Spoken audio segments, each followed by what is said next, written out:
How's it going, guys? Welcome to the WIFFY Real podcast, man. I'm super excited today for today's guest, a good friend of mine, awesome dude in the community, entrepreneur, and has an incredible story. I'm excited for him today.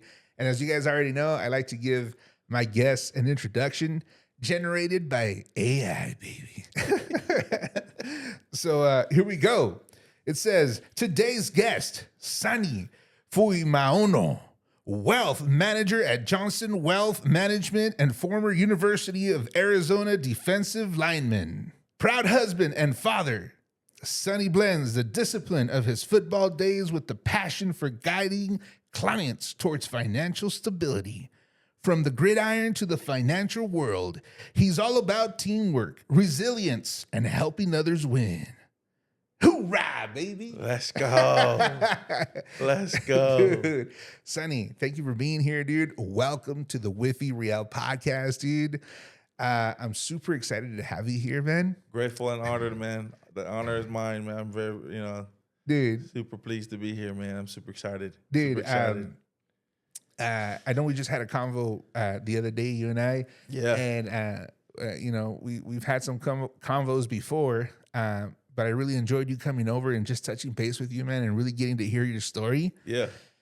And when you left, dude, I just want to let you know that when you left me with such a beautiful feeling in my heart, dude, like encouragement, dude. And I'm going to touch base on the one phrase you said later as we go on the pod. Okay, for sure. That really touched my heart, dude. All right. And maybe you can touch on that a little bit later too, but okay. I won't say it until then. I'll follow your lead, big fella. Follow your lead. Cool.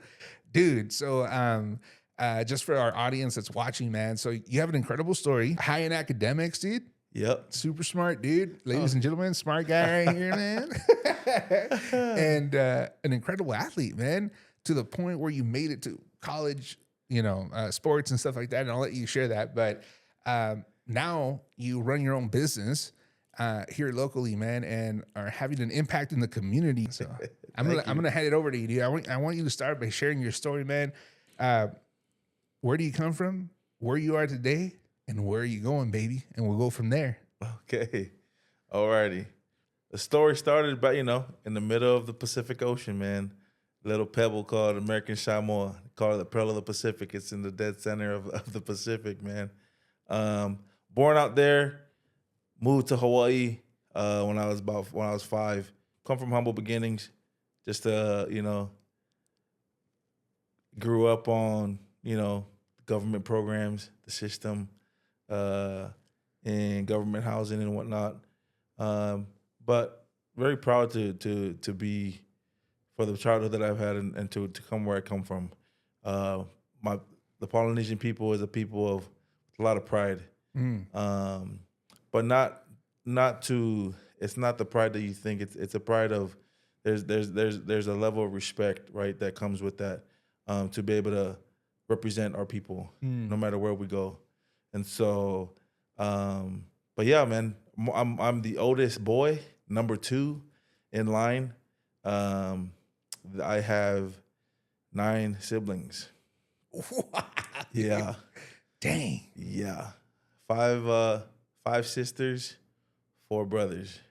Dang. And there's the oldest currently is 30. Man, how old is my sister? She's 34. She'll be 35 this year. Okay. It's her and then you. Yep. And then it's so 35, and the youngest is 15. Hey, so tell me real quick. Let's go back real quick to the place of your birth, man. Yeah. So what's the name of that island? American Samoa. So Tutuila is the island, is the island of Tutuila, but it's part of the American Samoa Islands. So please excuse my ignorance, dude. So Yeah. are those islands like the islands that are around like the big island, like Hawaii, or is No, that no. completely different? It's like another 6 to 7 hours south. No of Hawaii. way. Yeah. Literally in the middle of the Pacific Ocean, bro. Dude, out there. Get out. Out there. You have to like use your magnifying glass and then zoom in like 100 times to No Yeah. way, dude. It's out there. Have you ever been back since or no? No, we actually, my family has we're planning to go back next year. I'm taking back, when I'm taking my family, I'm talking about me, Lindsay, and my girls. Yeah. Yeah, I'm gonna take take the family back, Dude. back to the roots. Dude. Yeah, man.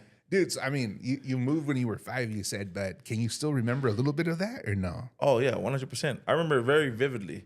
Part of the reason why we moved was because my mom was ill, and so mom said, "Pack it up, right? You know, we're going on vacation, guys, going to Hawaii, right?" And so we're like, "Shoot, let's." You know, we had a lot of family in Hawaii, and so. You know, like any kid, right? When you go on a vacation, like shoot, you're excited, Yeah. right? Yeah. But something inside me, man, I just knew something was off. And by the way that when I looked at my mom, she just didn't look right. I remember very vividly on that plane ride coming over. Right, skin color was like yellow, eyes as well. She had hepatitis, A or B. I couldn't remember, can't recall. And something else that she was. And at the time, and still to today, like the medical resources in American Samoa currently, it's still behind the 8 ball. But at that time, even more so. Right. And they didn't have the medicine or the professionals to be able to attend to my mom. And so we had to figure out a way to get to, and Hawaii was the next closest place. So fortunately, family was able to come together and buy tickets for us to all come fly over. And like I said, you know, my mom was like, "Yeah, we're going on vacation, right?" But I was on that plane, man, seeing her, and she just was like, and she gave me her, because you know I was hungry. I was like, you know, I'm a young kid, right? And it was on Hawaiian. I don't know, I couldn't remember what the airline was, but we had Subway sandwiches. No way. Subway dude. sandwiches, yeah. Man, it's that first class. Dude, Subway sandwiches in these little bags, right? And so I, you know, with the chips and all, ate mine, and you know, my mom gave us hers as well because she just wasn't. But as soon as we get there, Oh, so you're saying that like your mom made food before you guys left? no, this was on the plane. Oh, on the plane, But she bro. gave us her food, her Oh, sandwich, wow. her rations because she wasn't. She was ill. She didn't, and she wanted us, and she knew that we were hungry. So we were like, she was like, "Hey, Hey, real quick though. I want to go back a little bit, but before I do, just to touch base on the airline. So, was this like a normal airliner, or was it like a special plane from that island to Hawaii? no, just a regular airliner. At least as far as I knew, I didn't know any, any better. But we, you know, it was back in the day when there wasn't really any terminals where you can just the planes would just pull up, right? Right. You get off. No, like we're on the tarmac. They lower down the stairs. You walking down on onto the tarmac, and then the airport officials will direct you to where you need to go to. Wow, dude. Yeah, but on the tarmac, that's when they separated us. They took my mom. They had like a ambulance. Like a medevac, right? Just ready to evacuate her. And so, but this is when you landed, or when you took off to take her to the hospital right away. Okay. And at least as far as my recollection of the story, right, had she not come soon any sooner or any later, like she would have been gone. But when we got there, like the airport officials, they separated us. My mom told me like, "Hey, like take care of your sisters, your siblings." My sister the oldest, me, my brother right below me, 2 years younger than me, and then we had my sister, the number 4. She was just like an infant, so she was probably like just born. Wow, probably less than 1 year old. Yeah. Wow. And so, hey, but before we continue the story, dude, let's go back to the island, man. Okay. So what do you remember of the island, dude? And is it a big island, or how's life there, dude? Dude, Verado might be bigger. No way, dude. It's very small. Dude, that blows my mind because you're in the middle of the freaking ocean, literally, dude. Literally. That would trip me out, dude. And it's so small, you're saying. Tiny. Literally, like there's one road like throughout the whole island. No. Yeah. Yep. Dude, so what do you remember about the island growing up there, dude? Like what? It's Were they neighborhoods, or like was it just kind of like you build your house? so Or? yeah, like well in the island, like back there, like we call them like the neighborhoods are called villages. Okay. So like legit, like it's like every so we were from my mom and my sibling, we were in Whangaʻalu. That was the name of the village. And then my dad's side of the family, they're from Nu'uli. And so Hey, let me stop you. I know I'm throwing out names out here. No. I'm just laughing because you're like, yeah. So my dad's family's from. You said the names, and it's Yeah. like just across the street because it's so close. You know what I'm saying? Yeah, Like, dude, the villages are like back there, right here. Like, Yeah. dude, the villages are literally probably just as how Verrado is broken up in districts, like Right. Market District, Heritage District, Right, Main right, Street right. District. Dude, that's the villages, bro. Get that's out, dude. Yeah, I swear. That's why I'm laughing, Dude, dude. I'm like, yeah. dude, it's just right there. Yeah, dude, you know? it's right there. Like, Wow. Yeah, but we don't have as many access, ways and roads just like Verrado, right? It's literally one to Wow. get everywhere, dude. You guys just had that one road, dude. Yep. Yep. Dang, dude. Yep. So tell me about life there from what you remember, dude. What would you guys do? Just kind of play, hang out with the kids from the neighborhood, or Yeah. So I mean, I got into a lot of little fights. Okay. But I don't know why it just. I mean, if you were to take my hat off, right, you could look and if you were to shave my head, you could see all the scars. No way. I swear. Dude. Yeah, I would get into. I mean, just like any boy would, right? Any young little boy, getting into little scuffles, right? But I don't know, just like I guess I wasn't gonna take crap from nobody, so I just stood my ground. Yeah. But yeah, childhood there was pretty awesome. We lived across the street from a beach park. Okay. So Whangaʻalu Beach Park, and but I remember every morning like waking up, and there's a bakery just down to the left, and they would make fresh bread coming out of I don't know where you come from, but she like, dude, this bread was in this brown bag, bro. They take it, slice it up. That butter, just put the butter on top of it. Straight from the source. Yeah, bro. dude. Hot, and then just having cocoa in the morning. So in Samoa, like they make their own cocoa. Yeah. Like they have they call it cocoa Samoa. But yeah, they have like the Samoan cacao out there. Okay. But yeah, so we have cocoa Samoa with the freaking hot bread with butter. But that was like a we were celebrating. It was like, 'cause we didn't have much growing up. Didn't have much. I remember eating cereal with water just because we didn't have milk, right? No way. But yeah, I mean, shoot, Hey, was that because the island was so small that there wasn't like much agriculture? Or was that was just because that was like your family dynamic? How the family dynamic was. Okay. But other family dynamics, just like anywhere else, right? There's different economic classes, right? Socioeconomic statuses, right?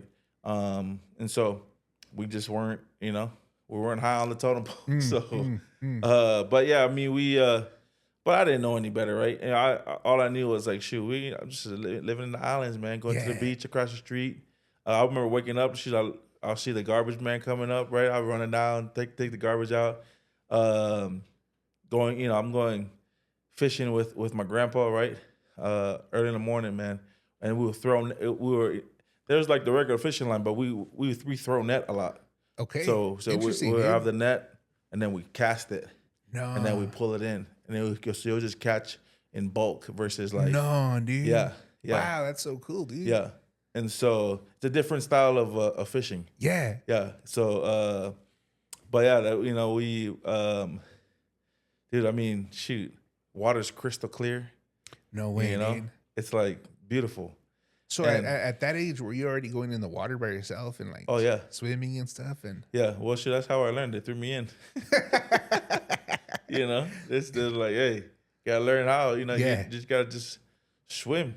Just kick your legs. And I remember one time, like, and they always tell you don't fight the current, just ride with it. Interesting. One, like I didn't really like at that time. I was like that's so when you're young, right? You're ignorant. You don't really know, but like you're just really it's for your health. It's for your safety because you're gonna be expending so much energy, right? Trying to fight the current. just gotta roll with it. Yeah. Just like life, man. You know? Just roll with it, dude. Yeah. What a life lesson right there, Yeah, dude. dude. Yeah, at a young age. But yeah, I remember I had a like my spear. We went spear fishing. And I lost my spear got slipped out of my hand, and like the wave took it. So I was just like, shoot. No way, Yeah. dude. You had a spear, bro? Yeah, dude, we go spear fishing. 5 years old, bro. Got a spear, dude. Dude, So it's cool. a different lifestyle, man. Yeah. Different lifestyle, man. Dude, it sounds so cool, man. Yeah. Hey, so I'm assuming life was like so much slower, right? Very laid back. Very laid back. I mean, when they talk about everything is so expensive, just because everything has to be imported there. Right. But there we export a lot of things too as well. The fish canneries is huge part of the economic system there. To be able to have labor force, for jobs and whatnot. But yeah, we had a lot of imported everything, so which cost money, and so but in the islands, like those islands way back there, back in like Samoa, like we're not the only islands down there. There's the Samoan Islands, the Tongan Islands, Tahitian Islands are out there too. And I'm naming like big popular, but there's some other smaller, other islands that people don't really know about, like the Solomon Islands, the Cook Islands, the Vanuatu Islands, Fiji Island, the Fijian Islands, all the way down to like New Zealand's out there, Kiribati, the Marquesas Islands, all the way to Papua New Guinea. Dude, it's a collective of... Dude, just islands everywhere, dude. Yeah, yep. Dude. So, yeah, there's 3 different subset of islands. There's the Polynesian Islands, there's the Melanesian Islands, then there's the Micronesian Islands. Interesting, dude. Yeah. And it's kind of it's fitting to the people as well, because Micronesian, right? They're very small, small, tiny, right? Oh, interesting, dude. And also they're the smallest set of people. Okay. And then you got the Melanesian Islands, which is many, right? So there's just a ton, they just have a ton of different, just small, tiny islands. And then Polynesian Islands, they're the biggest of the islands throughout the Pacific. I see. And also the people are the biggest.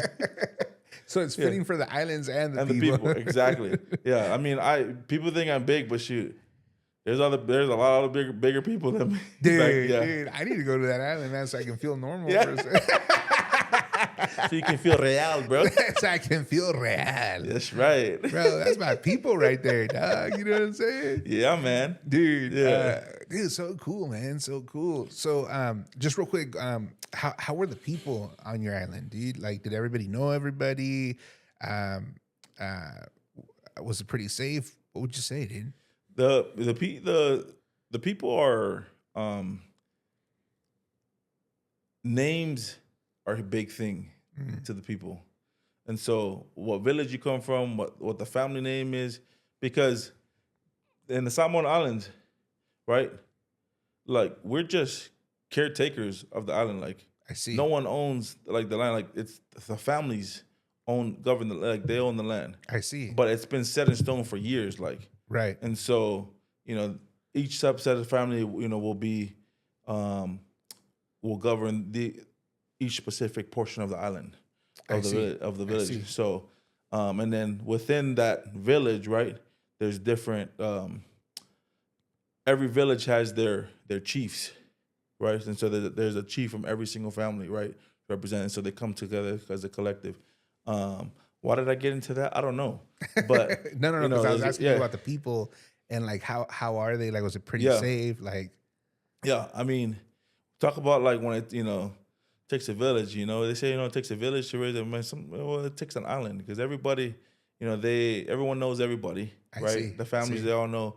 As soon as they say, what's your name, and then you say your last name, and then they're like, oh, they know. So then they just connect all the dots. But when I talk about like respect is the foundation of the culture, it is, and everyone lives it. So like if I were to come to your house or come to your village, and if I were to act out of line, the elders there have the right to discipline you. No way, dude. To correct you. Dude, what a lifestyle, dude. Yep. Well, and then you go home and then you get more discipline. Dude. Yeah, man. So Sounds super interesting. there's a level of there. It's the cultures, you know, that culture. It's when you think about it, it's a culture of accountability, right? Because everyone keeps everybody in check. Yes, You know, dude. To that point, would you say that there's a? I mean, I'm this is probably gonna sound like a dumb question, but would you say that there's like a government there, or the people are the government? Like no, that? yeah, there is a government, system there. There is, but it's I mean, just like there's a government system here. It's just things, the way that things are run in the islands, the customs and the traditions. It's it's different than here. Right. So even though that there's a governing, there's a government that oversees all, dude, like the people are the people, man. Dude, And so in the island they don't speak English. they actually do. Okay. They actually do, but Samoan is the first language. So Samoan. Samoan is the first language. Samoan. Yeah, Samoan. Yeah. So that's what you grew up speaking, dude. Yeah, man. That was the first. Language that I spoke, and then, and they, as you go through grammar school or through like elementary and high school, you'll learn English, right? But for me, I left at a young age, so like I only knew Samoan, and then when I got to Hawaii, that's where I started to learn English. No way, dude. Mm-hmm. Yeah. Dude, by the way, I love how you say Hawaii, dude. The original way, dog. You know? Authentic. The authentic way, dog. Yeah. Dude, that's so cool, dude. Yeah. All right, cool. So for those of you guys listening, man, if you just tuned in, so you grew up, say the name of the island again, dude? Tutuila. And then you guys moved to Hawaii. Or how do you say it? Hawaii, yeah. Hawaii. Because your mom's ill. Yep. And so you guys fly from the island to Hawaii, and you land. As soon as you land, there's already like an ambulance. Yeah, there's a medevac ready to go. Medevac ready to go. They take your mom, and then your mom just tells you like, "Hey, look out for your siblings." And then what happens from there, dude? Where do you go? Yeah, so we link up with my uncle's aunt, my grandma, and we stayed with my grandma at her house. So she lived in Hawaii. She lived in Hawaii. Yeah, it's my mom's mom. My mom's mom. And her brothers were living there as well. My Uncle Mika, Uncle Marvin, and my Uncle Jackson, my Auntie Etta, they were living in the States already. And so in Colorado and California. I see. And so, but yeah, so I grew up there, but we stayed with my grandma about 10 months, my mom was gone for about 9 or 10 months in the hospital. Wow, dude. And would you guys visit her or no? I don't ever recall visiting her. I recall very vividly the day that she came home, or she came to my grandma's. Right, we're outside playing, right. And my grandma lived on the back lot, so there's just like 1, 2, 3. She was the third house in. There's 4 houses on this little plot, and then there's this huge driveway right on the far left side, and that driveway that connected all 4. But each house had their own garage. A lot of in Hawaii, there's a lot of they call them gen housings. Yeah, multi-gen houses, bro. Yeah. So there's a lot of different generations. So people will live upstairs, one family, and another family will live downstairs. Sometimes multiple families in each unit. Right. But yeah, so my grandma lived in that third house. But yeah, that long driveway. We're out playing, and that driveway, this yellow cab pull up, man. Yellow cab pulled up. I think it was like a Cadillac too, but one of those old school, Olds, or maybe it was an Oldsmobile. But yeah, it was a bright yellow cab, man. Opened up. Dude. That was your mom's. Yeah, it was my mom's, man. Looking better. Yeah, dude. Look, she looks good. Yeah. And for us, like, shoot, like it's mom. So me and my siblings, we ran. Yeah. Like wow, it's here. It was, but yeah, it was a cool moment. It was a cool moment, man. Right on, dude. Yeah. So thank God your mom gets better, dude. She's better, man. And so at this point, you're living in Hawaii, dude. Your family, you said, lives out there too. Yeah, the vacation turned into a staycation. Dude. Yeah, Yeah, we're not going back now. Yeah. Dude. And so tell me about like what were your initial impressions of like Hawaii? Like what was different from where you grew up to Hawaii, dude? Or was there any difference? No, it was different for sure. A lot more westernized, right? Okay. Okay. You know, it was definitely because Hawaii was already a state at the time, right? It was already a state of the United States. So a lot of like it was much faster pace of I living see. than Samoa. Okay. But like from here, you know, in the continent, right? As we or the mainland, we go back. When I go back to Hawaii, like, dude, Hawaii is very laid back compared to here. Right. But if you think Hawaii is laid back, Samoa is even more laid back. Bro. Wow, dude. Dude, Yeah, so if you trying to, you know, in the islands we say chillax. Yeah, you know? yeah. If you're trying to chillax, dude, yeah. Dude, so basically you were like ramping up your life speed as you Little bit by little, man. little you know, by little, dude. yeah, dude. I was, you know, the Lord was preparing me for this life. Yeah, for the fast life, dog. Dude, so you're in Hawaii, dude. At this point, you know you're pretty much growing up there now. That's your home. Yep. And you start going to school and stuff like that, man. So what did your family dynamic look like at this point, dude? So we kind of bounced around for a little bit. Okay. So after my mom got better, my mom was trying to make it on her own with her kids, right? And we bounced around. Our living situation was a little bit different. So we stayed at one place. We didn't stay at a place very long. We were always bouncing around, as far as I remember, right? And at one point we were kind of living out of a car. But things got better, and we got back into getting our own place. But we lived after the car situation, we ended up getting into this apartment complex, and that's still the same apartment complex where my mom and my parents are still today. No way, dude. Yeah. So I grew up in Hawaii with my mom and my stepdad. Okay. And my biological father, like, he left right before I was born, and then he came back into the picture later, and we currently now have a relationship. Once I had my first kid, and so we'll get into that part a little bit later. But yeah, so yeah, in Hawaii I grew up with my mom and stepdad, but he was like my dad for me, you know. And all my siblings. But yeah, so the apartment that we moved into after like the car situation, like, that's still the place where they're still at today. No way, dude. Yeah. That's her home right there. Yeah, dude. man. Yeah. Interesting, dude. So It's a pretty like when they talk about like Section 8 homes and stuff. Yeah. This probably one of the nicest ones in the country. You know, especially the location of where it's at. Because I learned this later on, like, but half the homes, right, are like regular apartment, like anyone who are just renting an apartment. But then the other half are what's the word I'm looking for? Yeah, like low income. For low income. Yeah, for sure. Yeah, dude.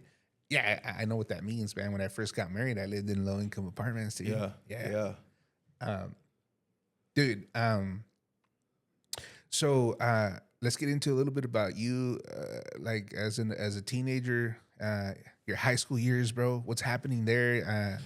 Obviously, you know, we were discussing how you were doing great in sports, great in school. Yeah.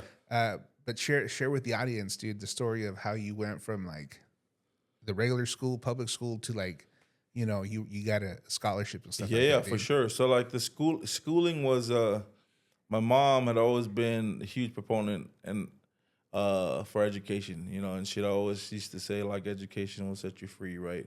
And she used to always say these quotes or say these sayings that like never really resonated, right, to me, or I never really got the full grasp of that meaning until I got older and I, you know, gained more perspective on life. And so the older I got, things started to make more sense. Like, oh, okay, that's why she said that and whatnot. But education was a big thing for her. And honestly, like when I said I had to learn English in Hawaii, like, so I got teased.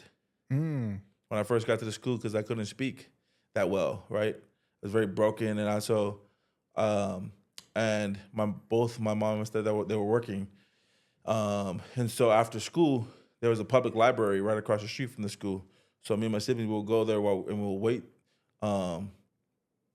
there while my parents were working. Yeah. And we'll just do our homework or whatnot. But then I saw that they had if you enter, if you read X amount of books and then or whatever, you can earn like a free personal pan pizza. No way, dude. That's what they were promoting. Bro, and so when you are low income, for any of the low income, kids growing up, man, when you got opportunities to get free food, you're gonna do everything in your power to make sure you get that free food. That pizza, dog. That's right. So I did a lot of those book contests. I was like, I'm submitting it. How the kids say just send it. I was sending it. I was like, let's go. I'm reading all these books. Yeah. I may not know what the words are saying, but that's how I learned English. Because one, cool, dude. it was twofold. Because I didn't want to get teased anymore, and two was I wanted free food. Yeah. And so it just worked out, dude. Perfectly, dog. Yeah. And so from there, which helped me because the next year I was.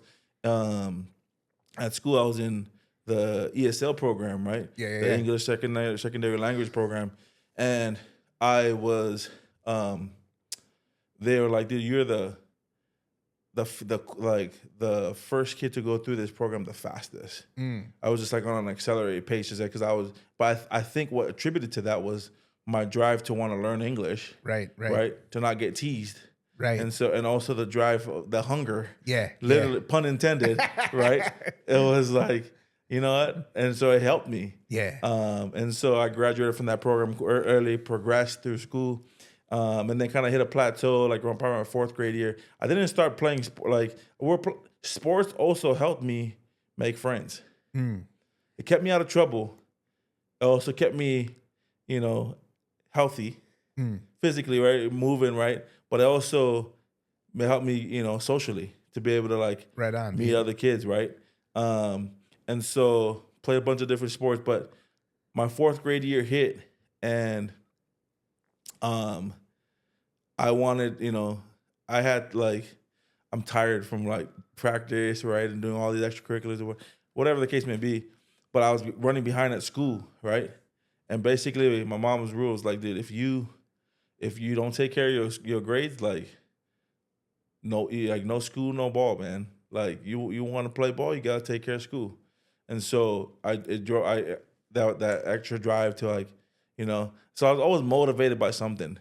I think so for me, I wanted to play football, right? Not just one, I had fun doing it. Two, I don't know if I had fun because I had to lose weight every single year. Dude, okay. So quick pause right there. I know, we're going into dude, so the chambers are opening up, dude, man. Seriously, dude. So did you play Pop Warner or something Warner. That? Yeah, Pop Warner. Dude, so I guess Pop Warner now, bro, it's different. Have... it's different. They don't have a weight thing, dude. Oh, my gosh, bro.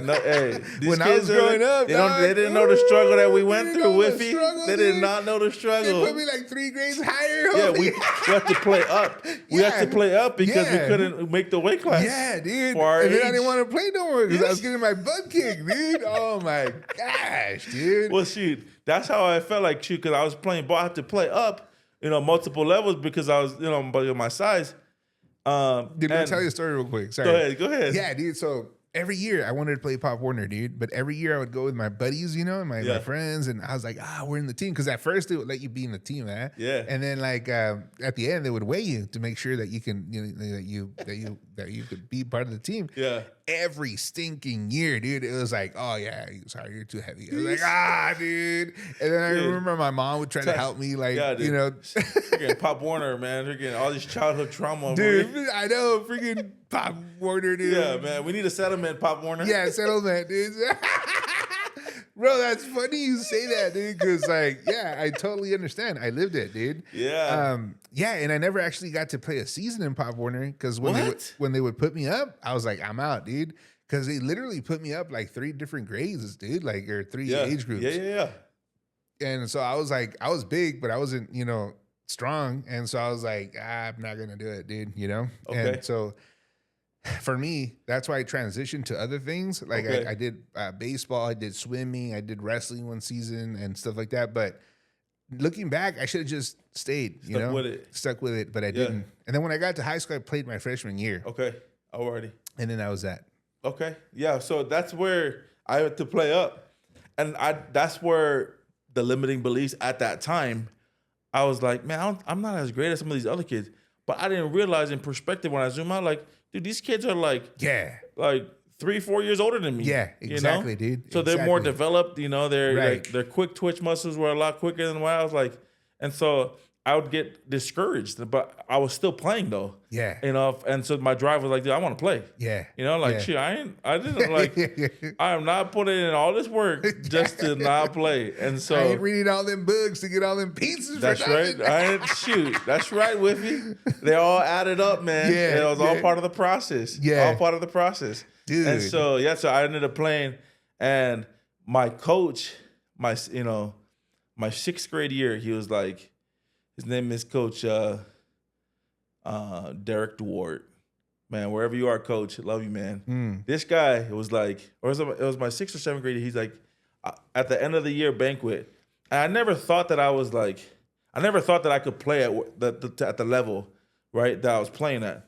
But at the time, I was just like, man, the fact that I was playing was awesome, right? And then it seemed like a far-fetched dream to even play at the high school level, because at the high school level they would play in Hawaii at the Aloha Stadium. Oh, and wow. the Aloha Stadium is where the University of Hawaii play, and for many years that's where the Pro Bowl was. Yeah. So all like the NFL players would come back for Pro Bowl and they would play there.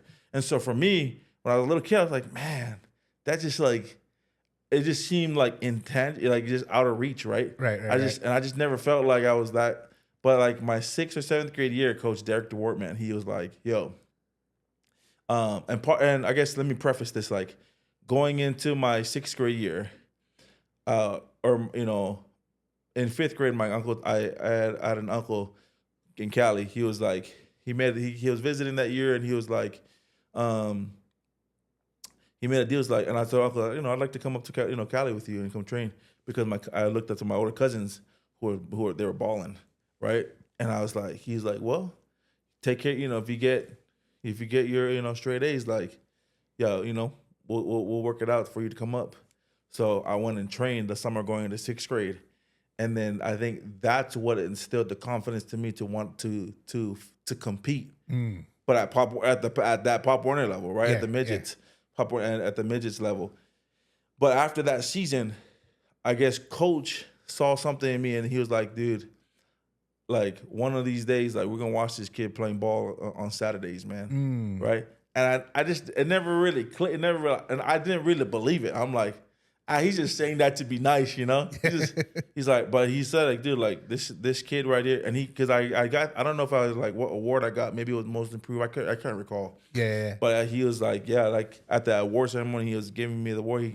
He gave me my flowers, and he was like, dude, we're gonna see this kid playing, on Fridays and Saturday, on Saturdays on ESPN for college ball. And I was like, and I never really believed it. And then I kept going, doing my thing. And one of my coaches, I always kept doing school right. And part of the reason why I was always motivated by something. The reason why I was doing good in school was part of it was just like, what I like the recognition, like getting honor roll, right? National Junior Honor Societies, like all these things, right? Yeah, nice. All the accolades that came with it, like, it was a good satisfaction. But really, what it was just like, so I could go do other things outside, like, so like if I wanted to go hang out with my friends, or if I was kicking it like later outside of the house than I should have, and I come home like, dude, my grades was in good standing. Yeah. So it's like when Mom was like, they can't come back at me while I'm like, well, shoot, your grades are messed up. Why are you hanging out, with so-and-so? How come you're not coming home doing X, Y, and Z? Right. You just be like, whoosh, check this out, baby. Check the report card.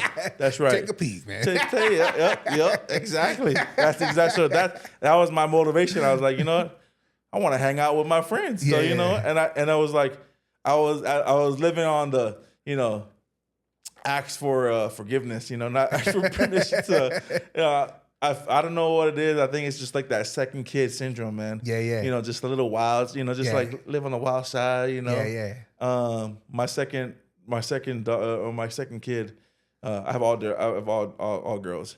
I'm a girl dad, but my second daughter, she reminds me a lot like me. She's very much like me. But yeah, dude, Watch out, dog. Watch out. I know. So, but everything was always a motivation for something. Yeah. It's something motivated. It was incentivized me to want to go get something. Yeah. Right. So I was in middle school. My old high school coach was like, "Hey," or my old Pop Warner coach was like, I came over because he was coaching my younger brother. So we were over there at his house doing something, and then he asked me like, "Hey, how big are you right now?" And I was like, and when I was like, "You mean like height wise?" Or he's like, "No, how much you weigh?" I was like, 210 pounds. I'm in seventh grade, or maybe maybe in eighth grade. I can't recall. I was seventh grade. I was at the end of seventh grade, going into eighth grade. Yeah, you were in junior high. Yeah, I was in junior high. So I was like 210 pounds. He was like, "Oh wow, okay." Next thing you know is like, I guess he and my mom had this conversation, right? I was like, Mom was like, "Oh, go in the car. Coach wants to talk to me." So talk, come back and Your mom, dude. yeah, and she's all inquiries go through. So yeah, seriously. And I don't know the thought, but we won't go down that. But we let's stay for, and so one of his good friends went to there's a prestigious high school in Hawaii. Okay. The private school called Punahou High School in Hawaii. And so what does that stand for, dude? Punahou? Yeah. Punahou stands for New Springs. Okay, cool. Yeah. So, and they have the water ecosystem of the campus, right? It's their own water system. Oh, no way. Yeah, dude. So Right like on. everything fun's like it's pretty cool. That's a story for another time. Right. But yeah. So it's a prestigious school, private school, top private school in Hawaii, and they've always known for their academics and sports wise. They've always been up there, except for football. And so when it like in the islands, it's, football is like if you don't win the state champion, if you don't win the states in football, then like doesn't even matter what other sport you like. Right. Oh, you won badminton, good for you. Like Yeah, nobody cares. Yeah. yeah. If you want football, so like like I would argue, maybe I'm biased, that football is just as big because they always say like football is huge in Texas, right? Yeah. We just don't have the infrastructure or or the resources. I see. Like Texas does. But we got the pride. Yeah. You got the manpower, dude. Yeah, that's right, man. The pride, the passion, The pipeline, dude. that's right. So, but yeah, and so my mom was like, "Hey, like, Coach said that his friends, as part of the, him and his buddies, they're alumni from the school. They created this foundation to help offer I guess I don't know, underprivileged, but just like Right.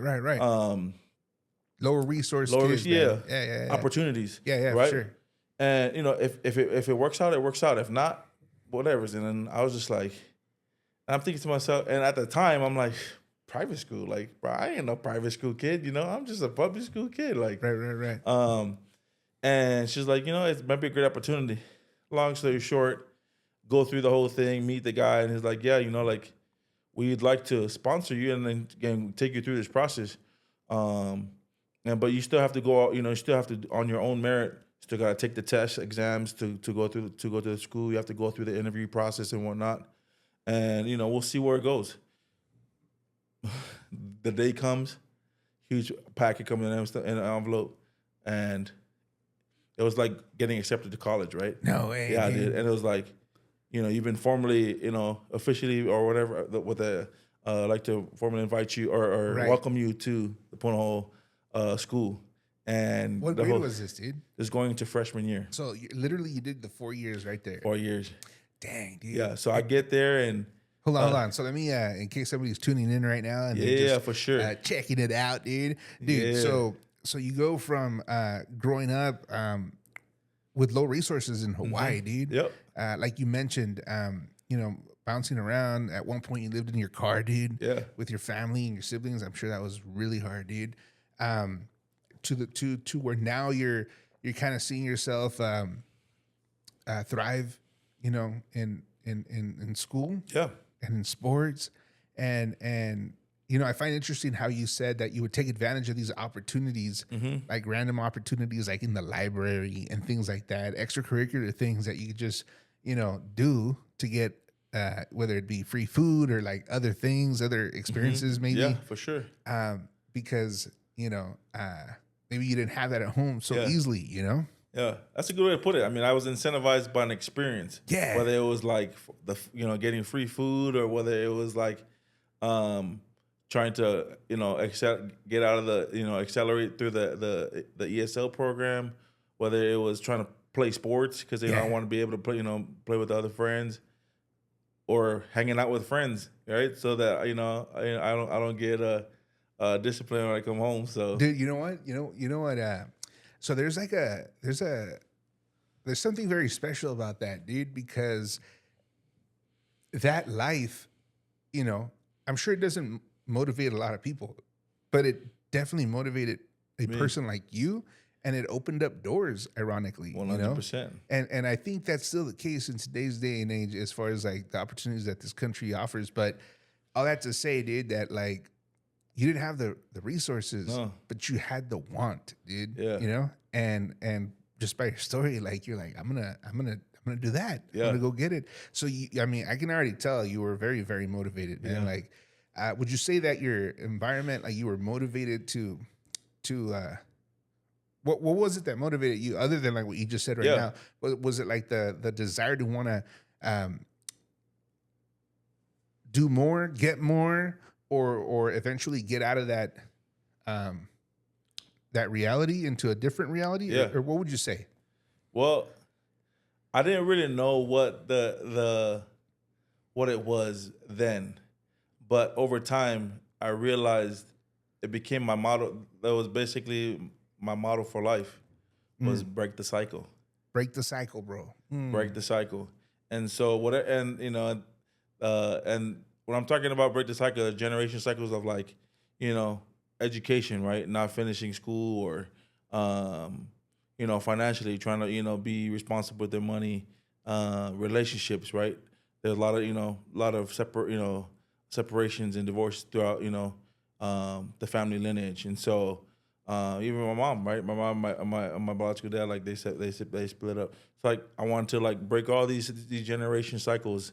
And that's kind of the model but at the time I didn't know that I was doing that. Right. But for me, I had this sense of like, this can't be it. Like this can't be the only thing like in life. Cause I'm looking at, sports, literally was the vehicle that took me that basically expanded my perspective. In life, because we would go in with sports. You would go travel to different to play against different teams, and then you'll meet different kids from all different kinds of walks of life.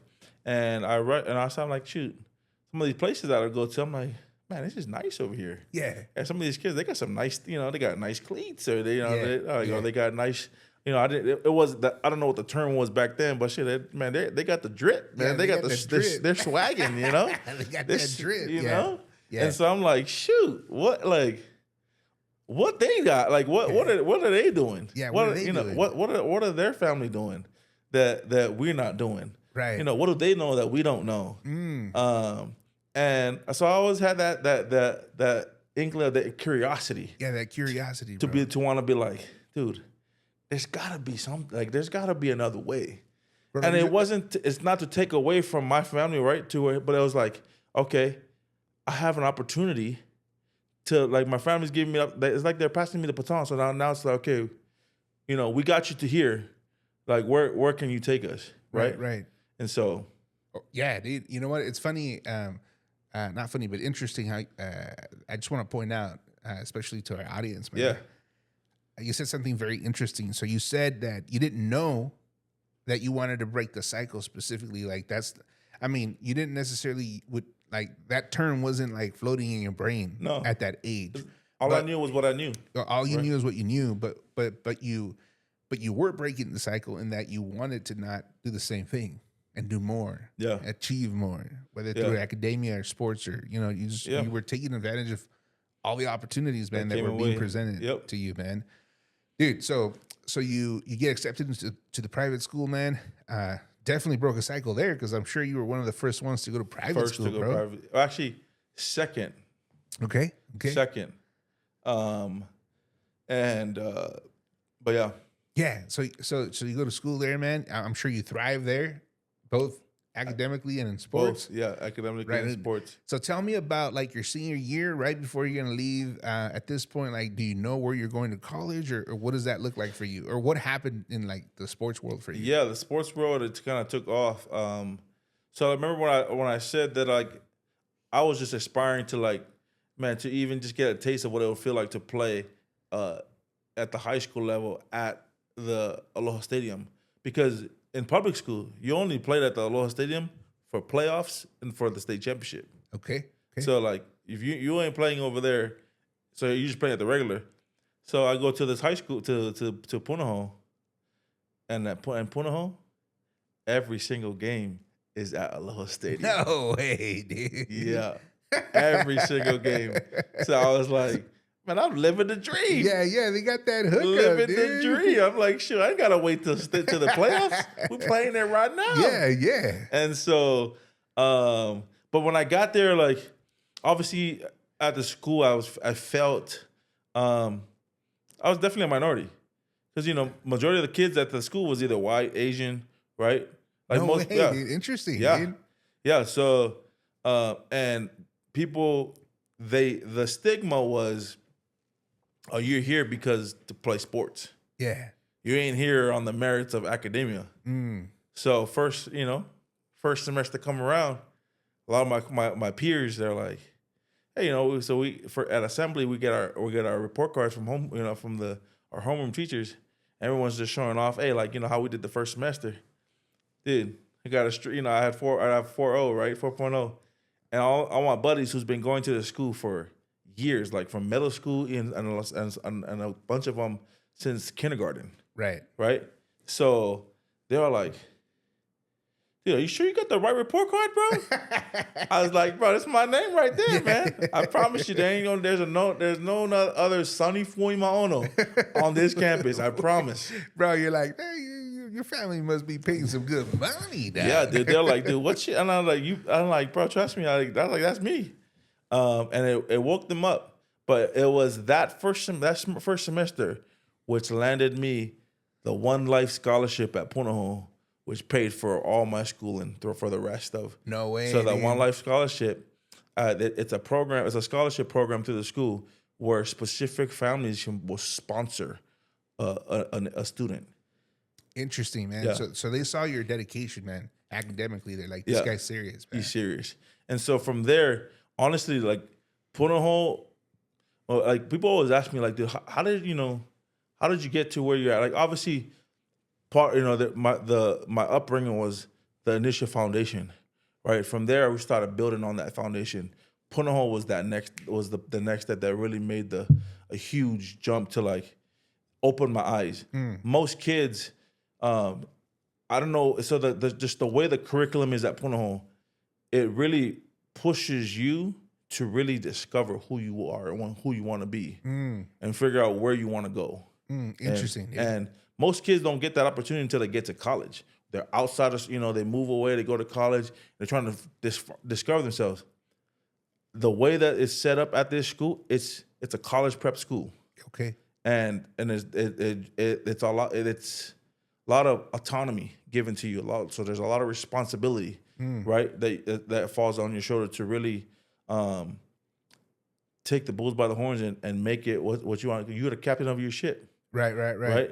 And which it was at this school where a quote that my grandpa used to always say made sense, because that was at this school, and the way that the curriculum was set up, the way everything was laid out, it was like, Bro, there give me was that quote, so dude. many opportunities. Give me that quote in the original language, Dang. Yeah, in English, it's No, not in English first. no, bro. I don't. So I can't recall. What Okay, but okay, I see. he will say, but basically it was like the winds of opportunity blows in the same direction for everybody. It's just how you set your sails. Ooh, that's a good one, dude. So like you can set your And that's sails. a good one for this generation to hear, dog. Listen up, y'all. Listen up. Yeah. So like the winds of opportunity, man, they blow in the same direction for everybody. It's just the only difference is what sets you apart is how you set your sails. So you can set your sails and you can just be circling out there in the middle of the ocean, or you can set your sails on a specific destination where you're trying to go, right? And at that school, Wise there man, was your so grandpa, many, yeah. very wise. There's so many things that I'm living today because of him, and I'm understanding and appreciating life more because of the wisdom that he's passed on to me that I'm now living. But yeah, at that school at Punahou, like there were so many different opportunities. I was trying to. Like, all right, well, let me set the sail here. Let me discover what this is. Yeah. Okay, now I got to figure that out. Let me go over here. Let me readjust. Yeah. Right.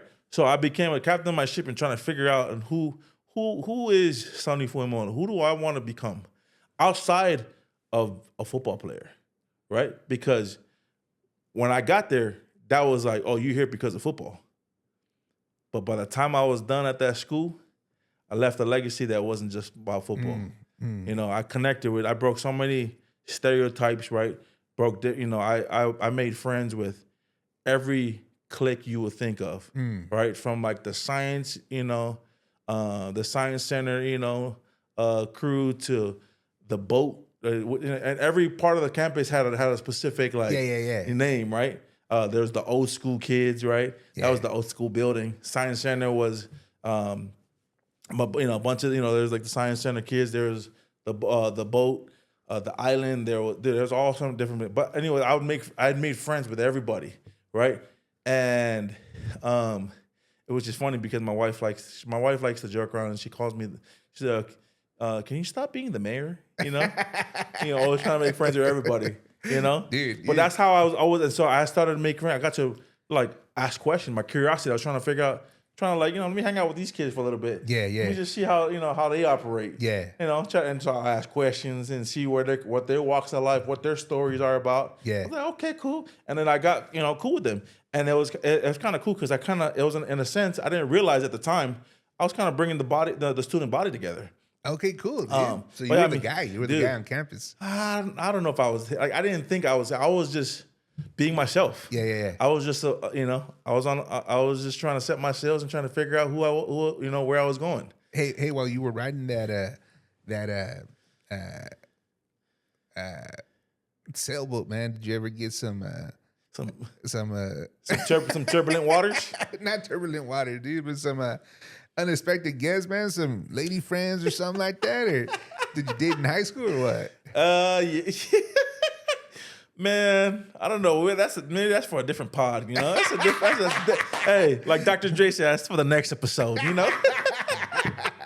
But yes, I did. I had my fair share of those experiences. Well, and the sunny ship had sailed to many different shores. Oh, so we had a lot of adventures. Yeah. Awesome, dude. Awesome. But yeah. So and part of that, I was even in theater. No way. Swear. Yeah, dude. Dude, that is so cool. I can't picture that, but that's cool. Man, cool story. Mr. Palmore was the theater director. Get out, right? dude. Talk about Zac Efron from High School Musical. Dude. Literally, I was kind of like that guy. I didn't think I wasn't in that mode. I was just one of my good friends was like, yo, she was like the drama or the theater, like for our grade level. Yeah. Right chair for our grade level. And she was like, and I joked around. I was like, man, maybe I should come try out one of the, get these, do one of these auditions, get callbacks. And she was like, you should. So then she came back. She was like, yeah, I signed you up. I was like, what? I ain't got time for that. I'm playing, I'm doing my sports and whatnot. And she was like, and so I showed up. Mr. Palmore was like, excuse me, sir, are you lost? the football field is right up that is the other way, you know? And I said, no, I'm here to audition. And then I made the callbacks and I landed my first role. It was my sophomore year. Yeah, dude. Look at you, so I did Mr. musicals. Actor, Yeah, dude. man. You know, I was like I said, man. The Sunny Ship. You know, we went to a lot of different shores, man. We're trying to figure out who I was trying to become, man. Yeah, that's so cool. So yeah, so that fast forward, and I landed all my accolades. And I know you had asked about like senior year, how did it get there? Going into senior year, so I, fortunately enough, like I had won state championship in football as well as in wrestling. I was a big time wrestler as well. I was getting scholarships for both. Get out, man. I ended up deciding I had to make the choice. Like, do I want to play football? Some schools wanted me to play both, to do both, right? And then some schools were trying to get like a twofer, right? They're trying to 2-for-1 package. So they wanted me and another kid from my school. So like, hey, we'll bring you here on the wrestling so we can get you both, and then he will, we can give him a scholarship. There's so many things that I know now. Had I known back then, I might have made different decisions. But I'm a firm believer, man. Everything happens for a reason. Right. And so I ended up deciding, I just want to focus on football. I just thought I kind of like looked out. Okay, what's the track record of like if I went the wrestling route versus the football route? Right. And I thought, the football route will take me to where I'm trying to get to. Right. The quickest. Right. So that's the journey I went on. And so got offered different scholarships, and I ended up going into my senior year.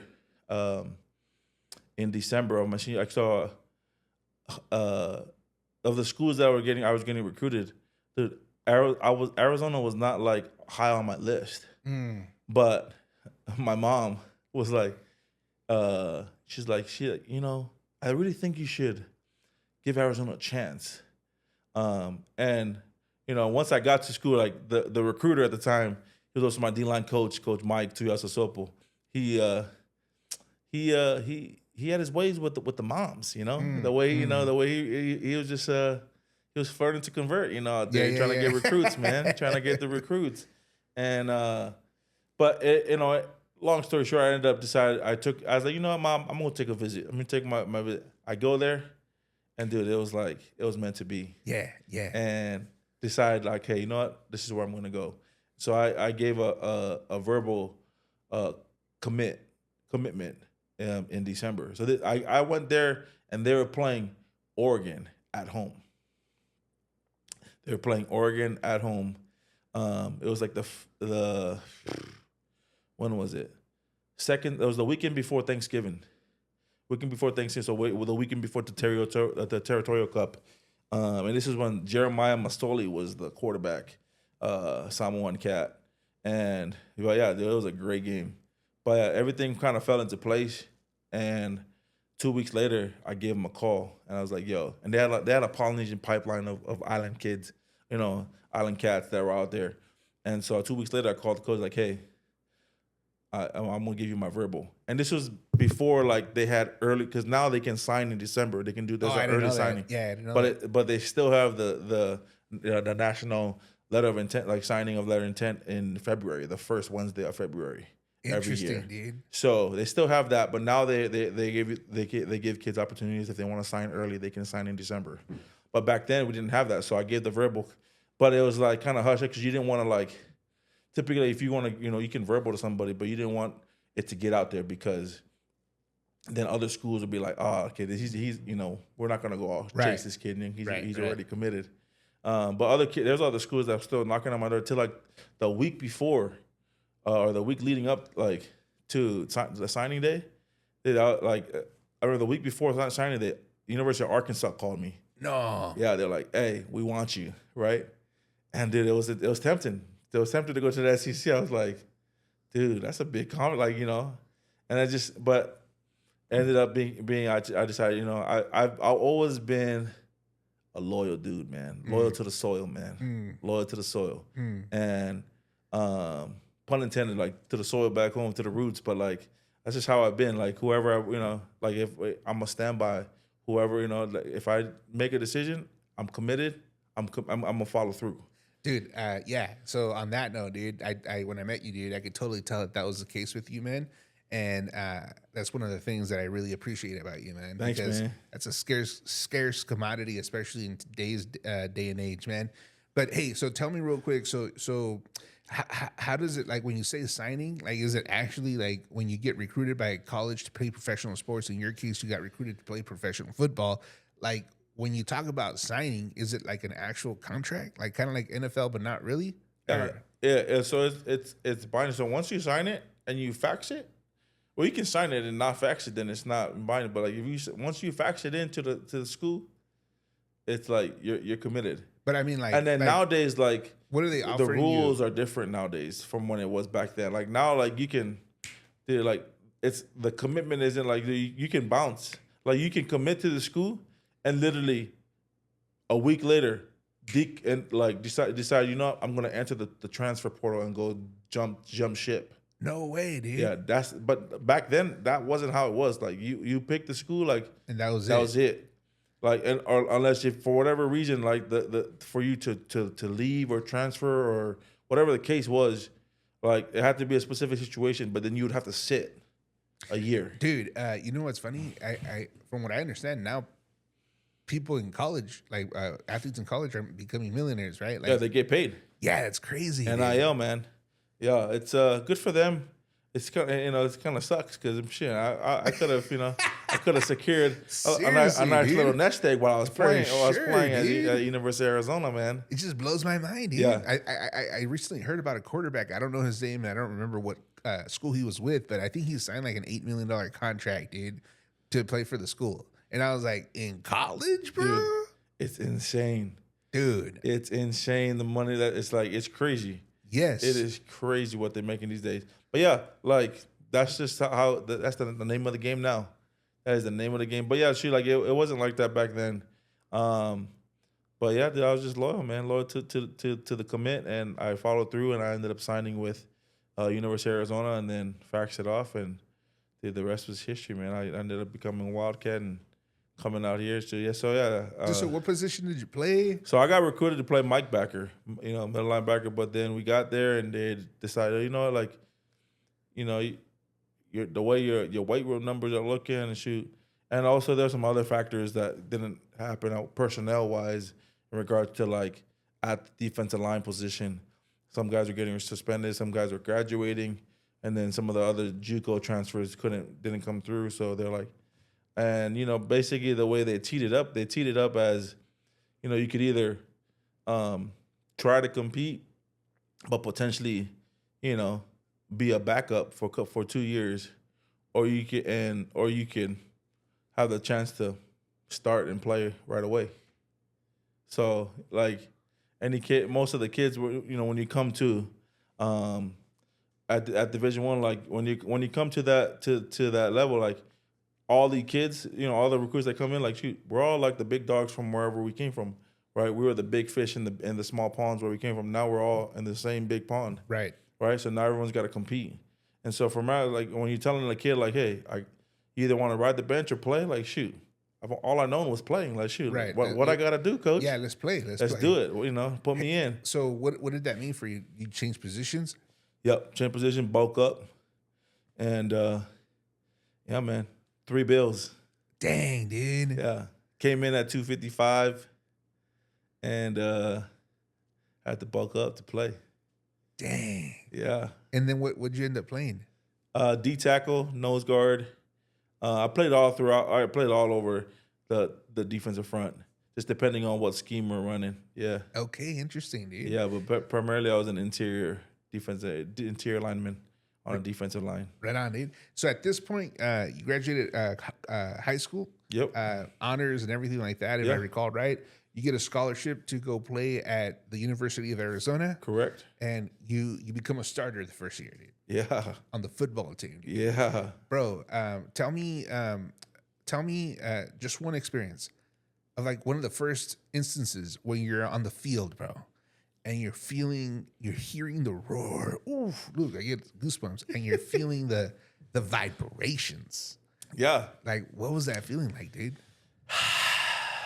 That feeling was it's pretty incredible. Sometimes and I miss that feeling, you know, where you just like, you can just like, all your senses are just activated, right? And you're just like in it.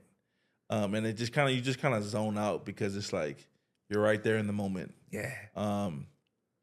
But in a sense, if you're asking me like what my welcome to college football moment was, Yeah. Tell me about that. It was my freshman year. We're playing the University of Oregon. The Ducks were in town, and the University of Oregon was in town, and I'm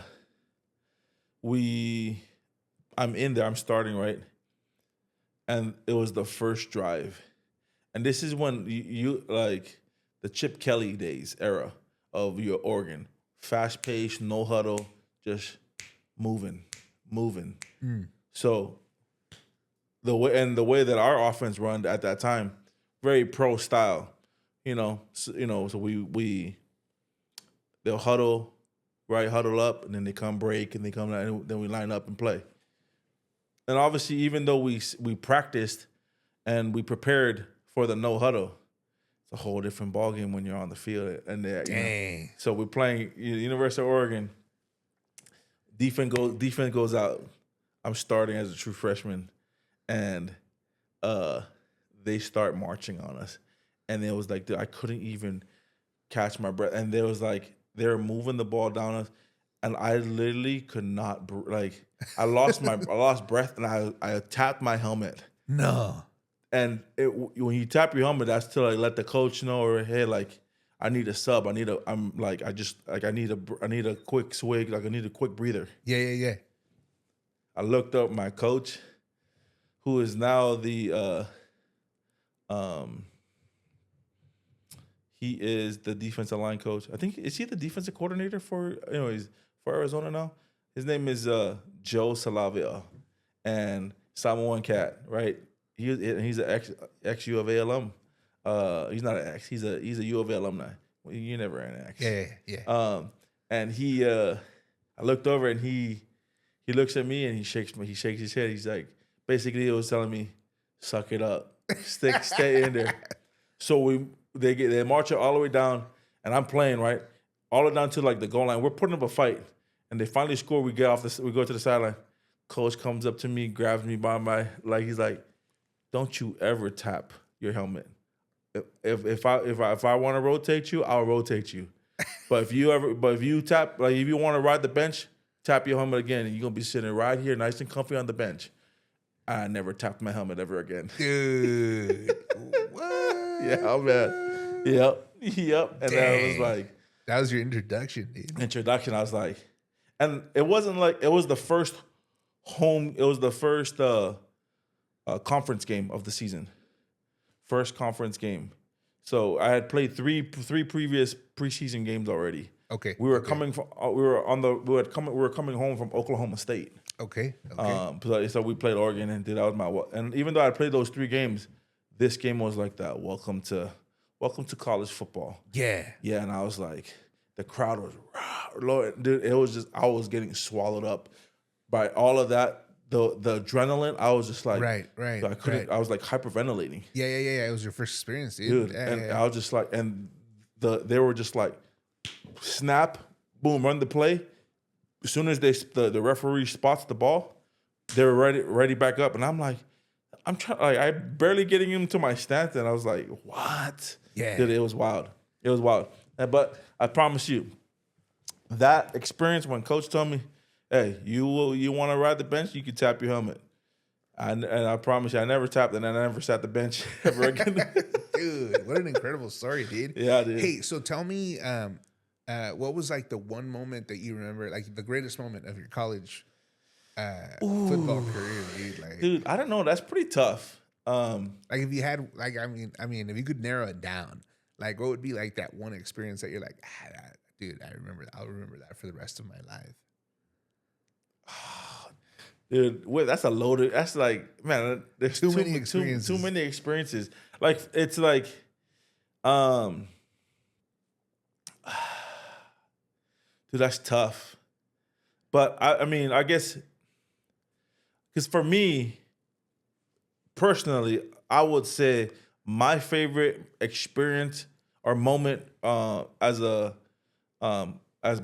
Rich Rod. So I played under Mike Stoops, and then under Rich Rod afterward. So, but Rich Rod, he still always say, he's like, dude, you guys are playing at the highest level of amateur football, like the highest of the, like when he says like the highest, like dude, like it's like there's different tiers of Division I, right there, and then there's like there's D1 AA, there's D1 because it goes D3, D2, D1 AA, D1, and then within D1 there's the Group 5, and then there's the Power 5. He's like, dude, you guys are playing, and at the time, the Pac-12 South was being compared to like one of the top divisions of compared to like I think it was the SEC West. That's where Alabama was, Alabama. And honestly, like selfishly inside, I kind of wanted to play. I was like, I wish I had an opportunity to play Bama, just to see, just to see where we lined up. And I think my 2014 team, we could have banged some heads. We had some goons on that squad. But reason why I bring it up is like, but my favorite moment, right, or favorite college experience wasn't even on the field. It was my senior year, and I would get to walk. I had my oldest daughter, Brinley, and I was a new father, right? And every game for the catwalk, my wife Lindsay would meet me in the middle where the bus is, because we get police escorted to the school where they'll stop there. She'll give me she'll pass me our daughter, and I'll get to walk through the catwalk with her. That for me, that was my favorite. That was my favorite college experience. To be able to to do something that I love and share it with the people that I love. And at the time, it was my daughter, right, and my wife, and she got to, and it was cool. It was a cool moment for us as a young family, right? Wife, husband, wife, and little kid, living out my dream, right, to play ball. Because I never thought that I'd ever play at this level ever. But it was during that time, like I didn't realize I could play at that next level until I was playing at U of A, and I realized, or coaches and other scouts, they're like, dude, you have a shot to play at that next level. And then fortunately, I ended up, I decided to make. Hey, but before we get there, that was my favorite moment. But then if you're talking about on-field experience, because the people watching here at the WIFFY Real podcast, they're gonna be like, dude, I want to hear like an on-field experience. Before I'll give you a second to gather your thoughts on that one, dude. That is an amazing experience, though, dude. What you just shared right there, and then we'll go back because not everybody gets to experience what I got to experience. What you said right there, you're like, dude, I'm married at this point. I have a kid, and I'm playing like basically living my dream. Yeah, you're living the dream and playing football, dude, and you get to walk with your daughter. Like you said, she would playing football at the highest level of amateur football. And I get to do this special, pregame ritual tradition, that I do with my team. Which is my brothers, but now I'm bringing my daughter into this experience, and they'll just getting to relish that every single week. I miss that, dude, because for me, I wish my other two daughters could experience that football experience. Dang, But Brent, my sweet Brinley, she'll hold that experience to her because she's the daddy's daughter. Daddy's girl, and so me and her, like, we have a special bond. Because of that too. But yeah, man, that's for me, it was huge, dude. Huge. So tell me about that experience that you said I got one on the field. On-field experience, for the viewers out there, because they want to know, they want to know, they want to hear so it's double overtime. The top 10 ranked University of Utah Utes are visiting Tucson, Arizona, University of Arizona Wildcats. So it was a battle. Junior year is a battle. And to me, this is probably one of my, I have a lot of great moments. But I think this, to me, right here, was like a cool experience because these guys were had an opportunity to go and go big. So I think they were either ranked 8th or 9th, but they're top 10, right? and they were coming in. They were favorite. It was like, dude, you ain't coming into our house, bro. Yeah. You just try to walk all over us, trying to think. That so we played our freaking tails off. Double overtime, third down. Dude, and third down, everyone knows that third down is the money down, right? At least that's what we call it. Like, dude, it's like third down is money down. It's time to make money. Yeah. So third down, they roll out. We run a stunt. So my buddy, he was coming out and he did a stunt. Basically, a stunt is like he was the end and he was crashing in, but he was getting washed over too much, so he lost contain. So naturally, I just like, you know what? He's coming over. I felt his pressure come in. I covered him. It was not a design play. It just happened naturally. Boom, he comes in. I roll out. Quarterback rolls out. Sack. Nah. Dude. I come off the field. I'm running. And you could, if the viewers want to look at it, you could look up that University of Arizona against the Utah Utes, double overtime, 2015 season.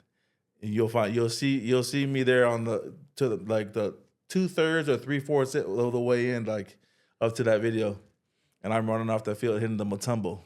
Not on my watch. And as soon as I hit that, it was like, because it happened so fast, it kind of felt like, and I was playing, it felt like it was quiet. And as soon as I hit the sack, the crowd erupted. And so, and you see, you look over and the whole sideline's going crazy.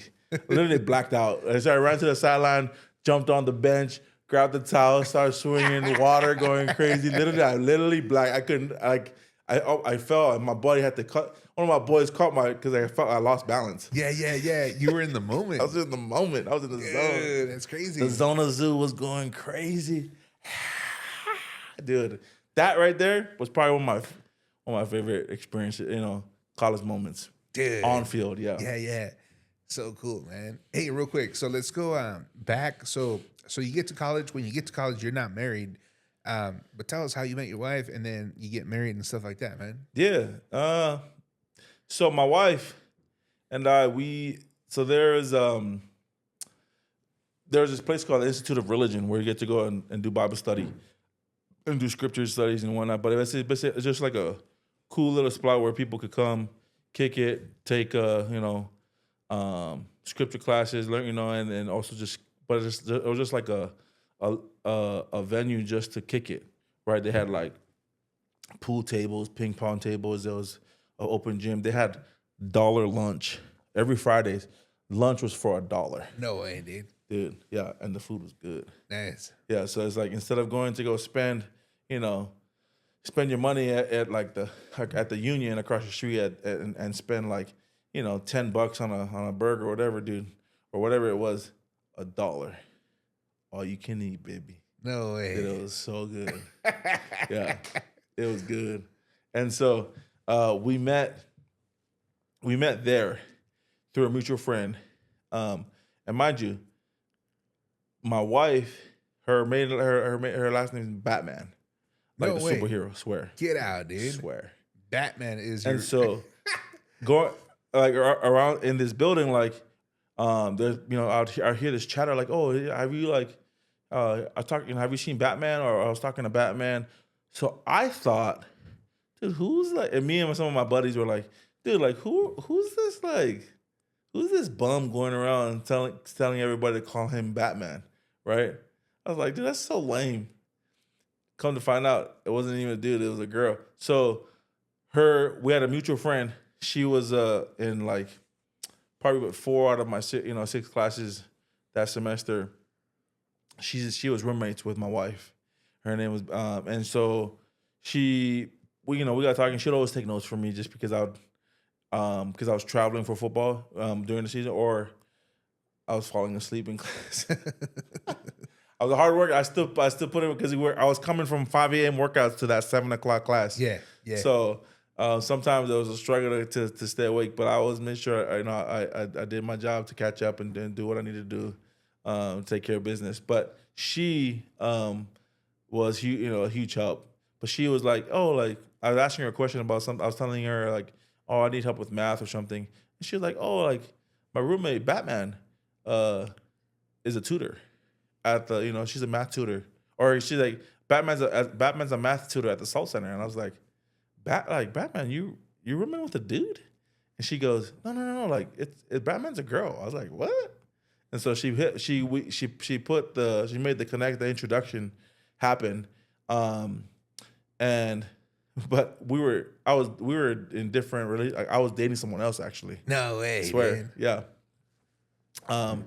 And it's so funny because at the time, like after like I got married, like we looked back and my wife's like, I found out like there was some, the kids these days they say there's a lot of tea, right? There's the gossip back then, right?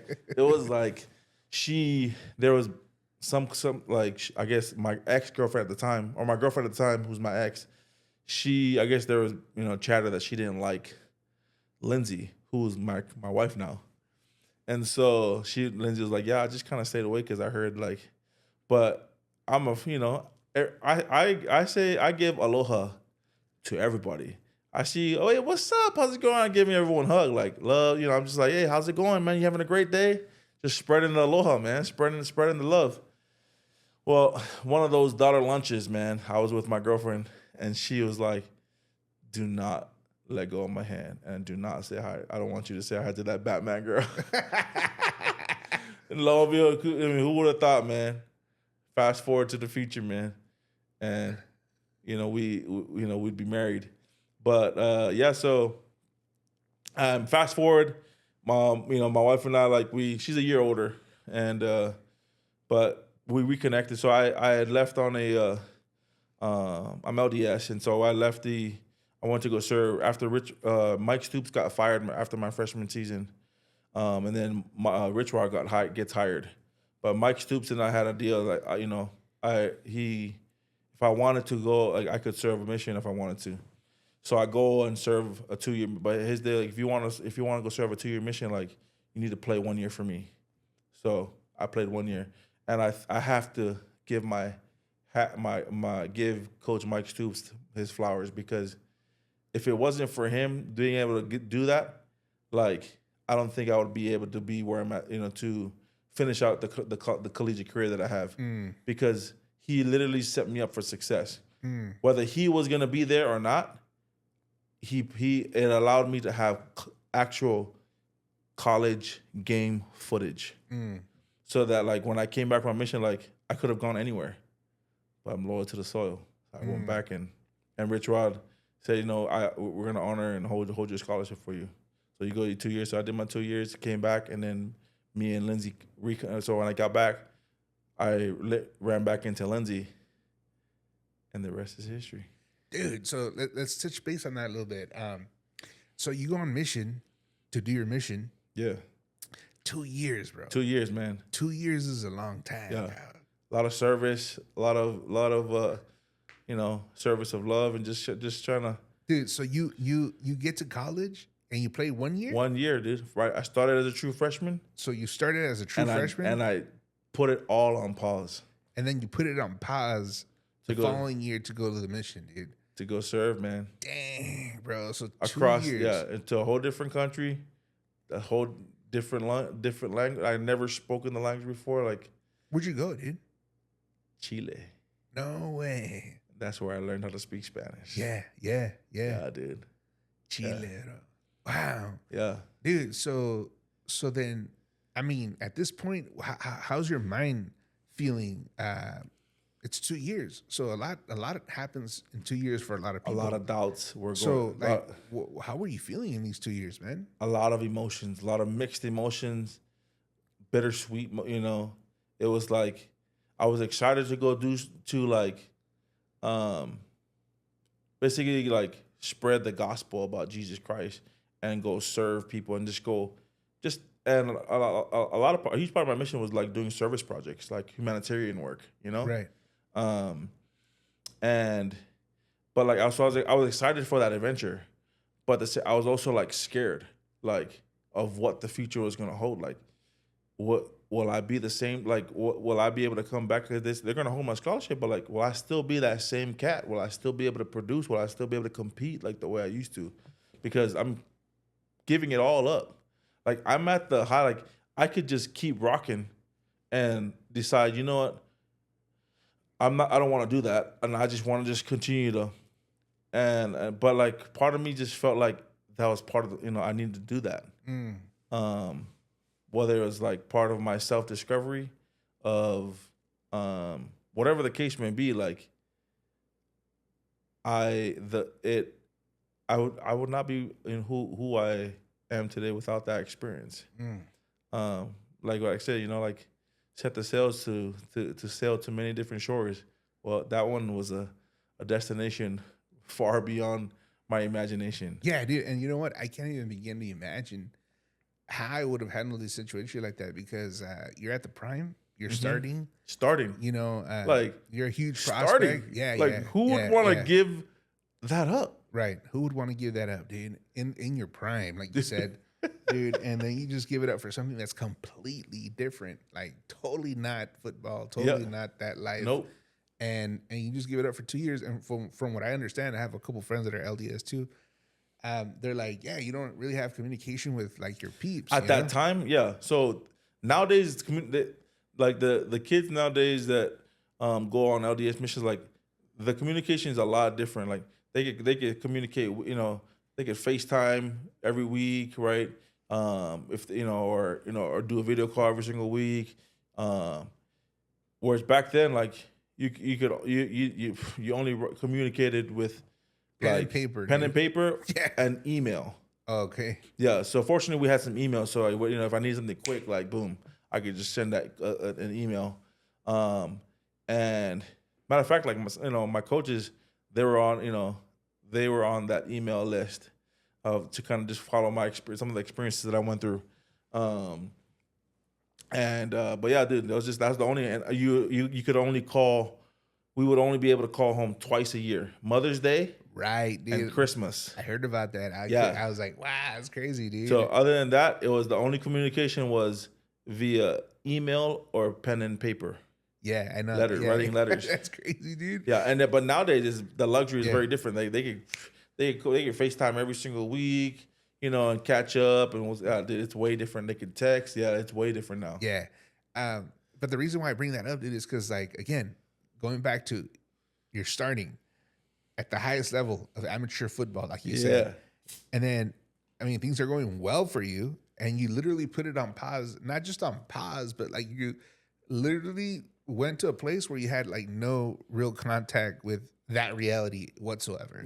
And I just want to make a point about that, because it just blows my mind to think that is something that you did. But I think it was impactful in your life, like you said. If you wouldn't have lived in that experience, you probably wouldn't be here today. But all that to say that, yeah, dude. I feel like the reason why I'm talking about it so much is because I feel that speaks into who you are as a person, and it'll lead us to the pinnacle of where I want to get to, which is something that we talked about, because I feel that that's going to be a huge impact for our audience, man. And then we'll conclude with your business and what you're doing now, but that little piece of you saying, hey, you know what? I'm going to do something outside of myself. I'm going to like fully surrender, because that's what you were doing, dude. At the height of my career, speaks into who you are, into your character, dude. And I feel that is something very unique, that not a lot of people have, because we are all out there trying to get it, and myself included, dude. Like, and the last thing you want to do is quit while getting is good. You know what I'm saying? But anyways, so at this point, you come back from the mission, and then you play how many more years, dude?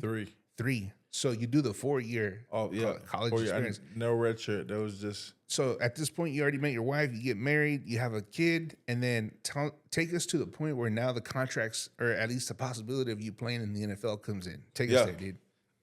So going into my senior year, so at the end of junior year, wife, she was like, hey,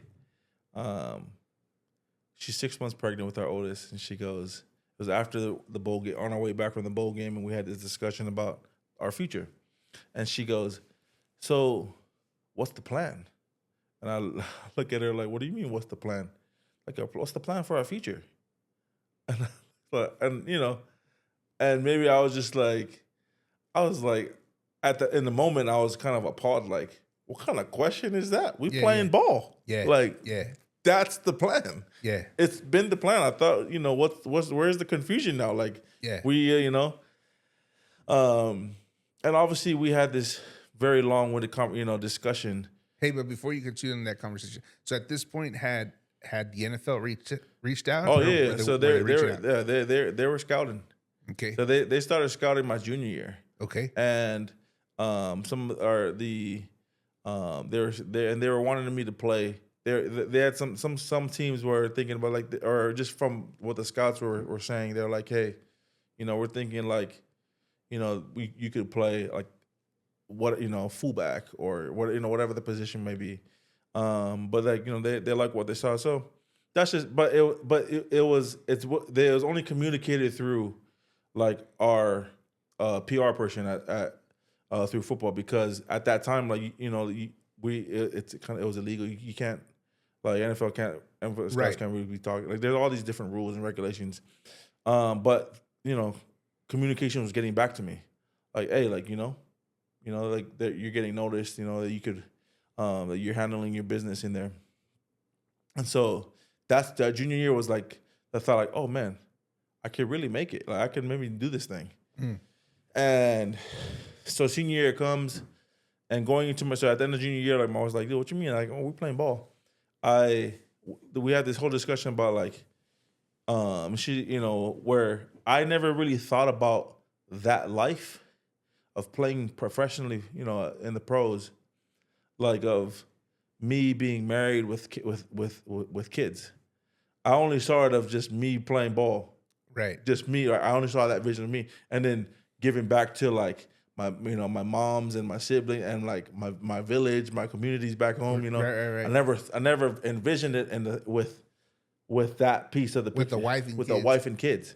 It never hit me.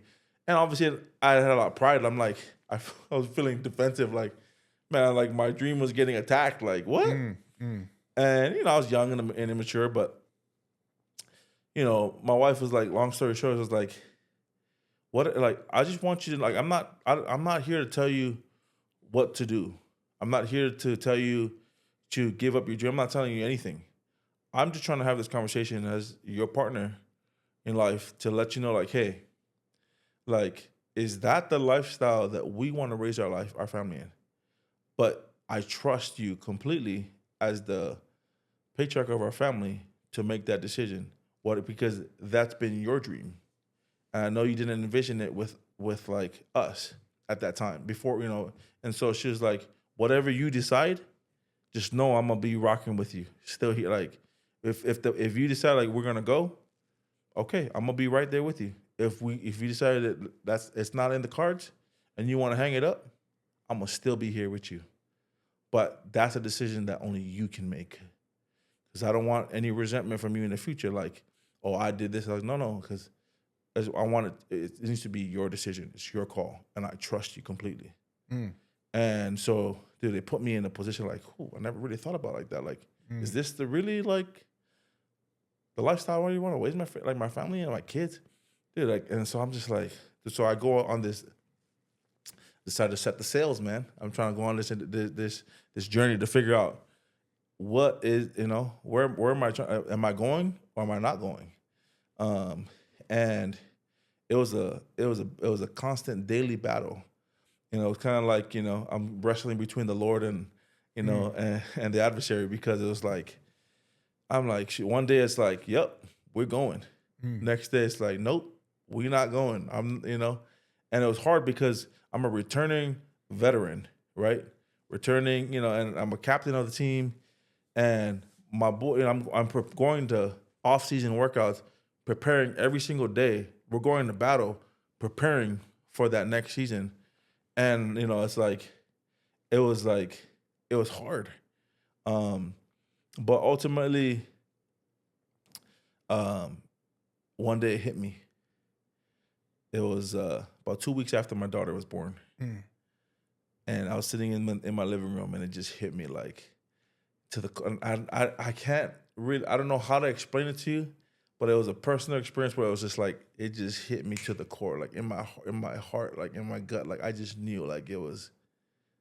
I had to hang it up, and I didn't know why, but it was like, but I knew for certain, like, and because my wife went to go put our, my oldest, our baby down for nap time. She comes out and I'm bawling on the couch.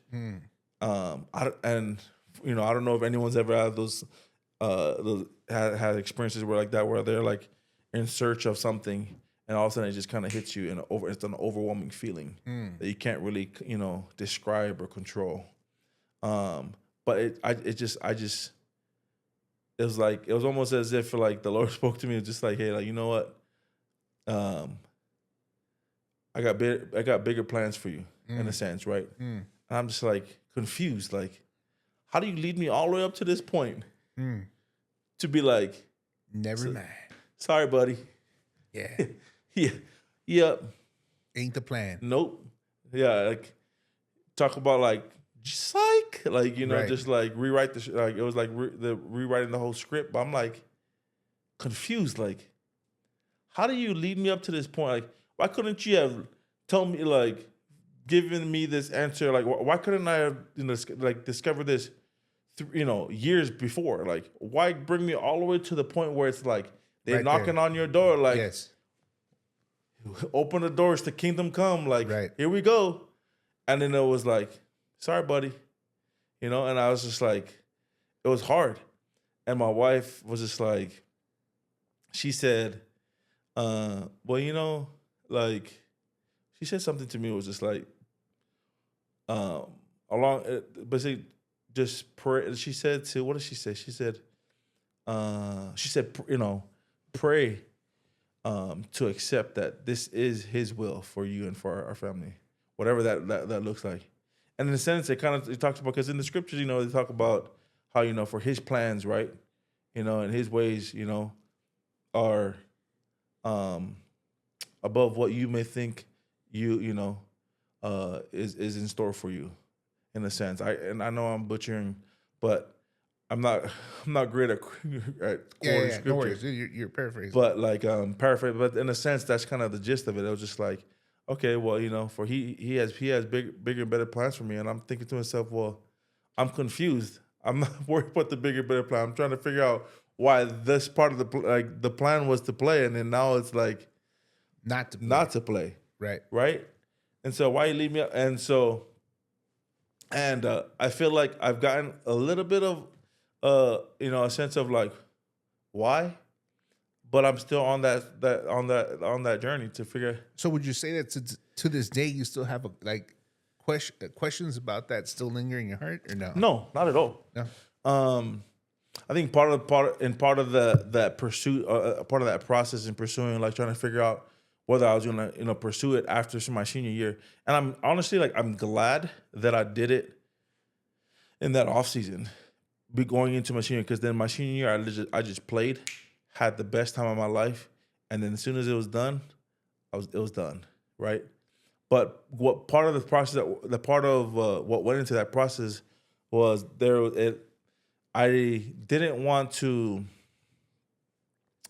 There's a lot of things that was just like, for whatever reason, like in the big picture, long term, like football wasn't, like playing professional football wasn't in the picture. Right. But there's another part. There's so many different layers into it. But a key, pivotal moment in that process was, if all I'm ever known to be was just the football guy, dude, then I've kind of failed my purpose here, like, because, I felt like God has created me to be so many things, right? And I feel like there's like that parable, right, of where he gives the like so many talents, right, and what you're gonna do with it, right? And some goes and hide it, right, and it comes back, and others they go and multiply it.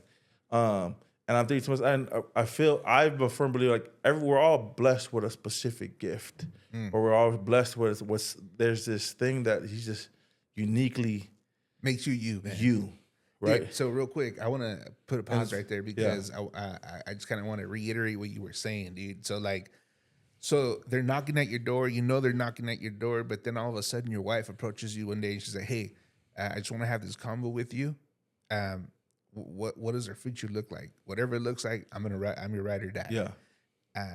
You go into this time of just reflection, Mm-hmm. prayer, whatever. Like you're trying to figure out like what's the next step for you. Yeah. And then you come to a moment where you're like, you just realize there's an impression in your soul that you're like, I'm more than just football, man. you're more okay. So good thing you said that, because I want to make that distinction. So for our audience, it wasn't just like you had this impression in your soul where it was like, no, it's not football.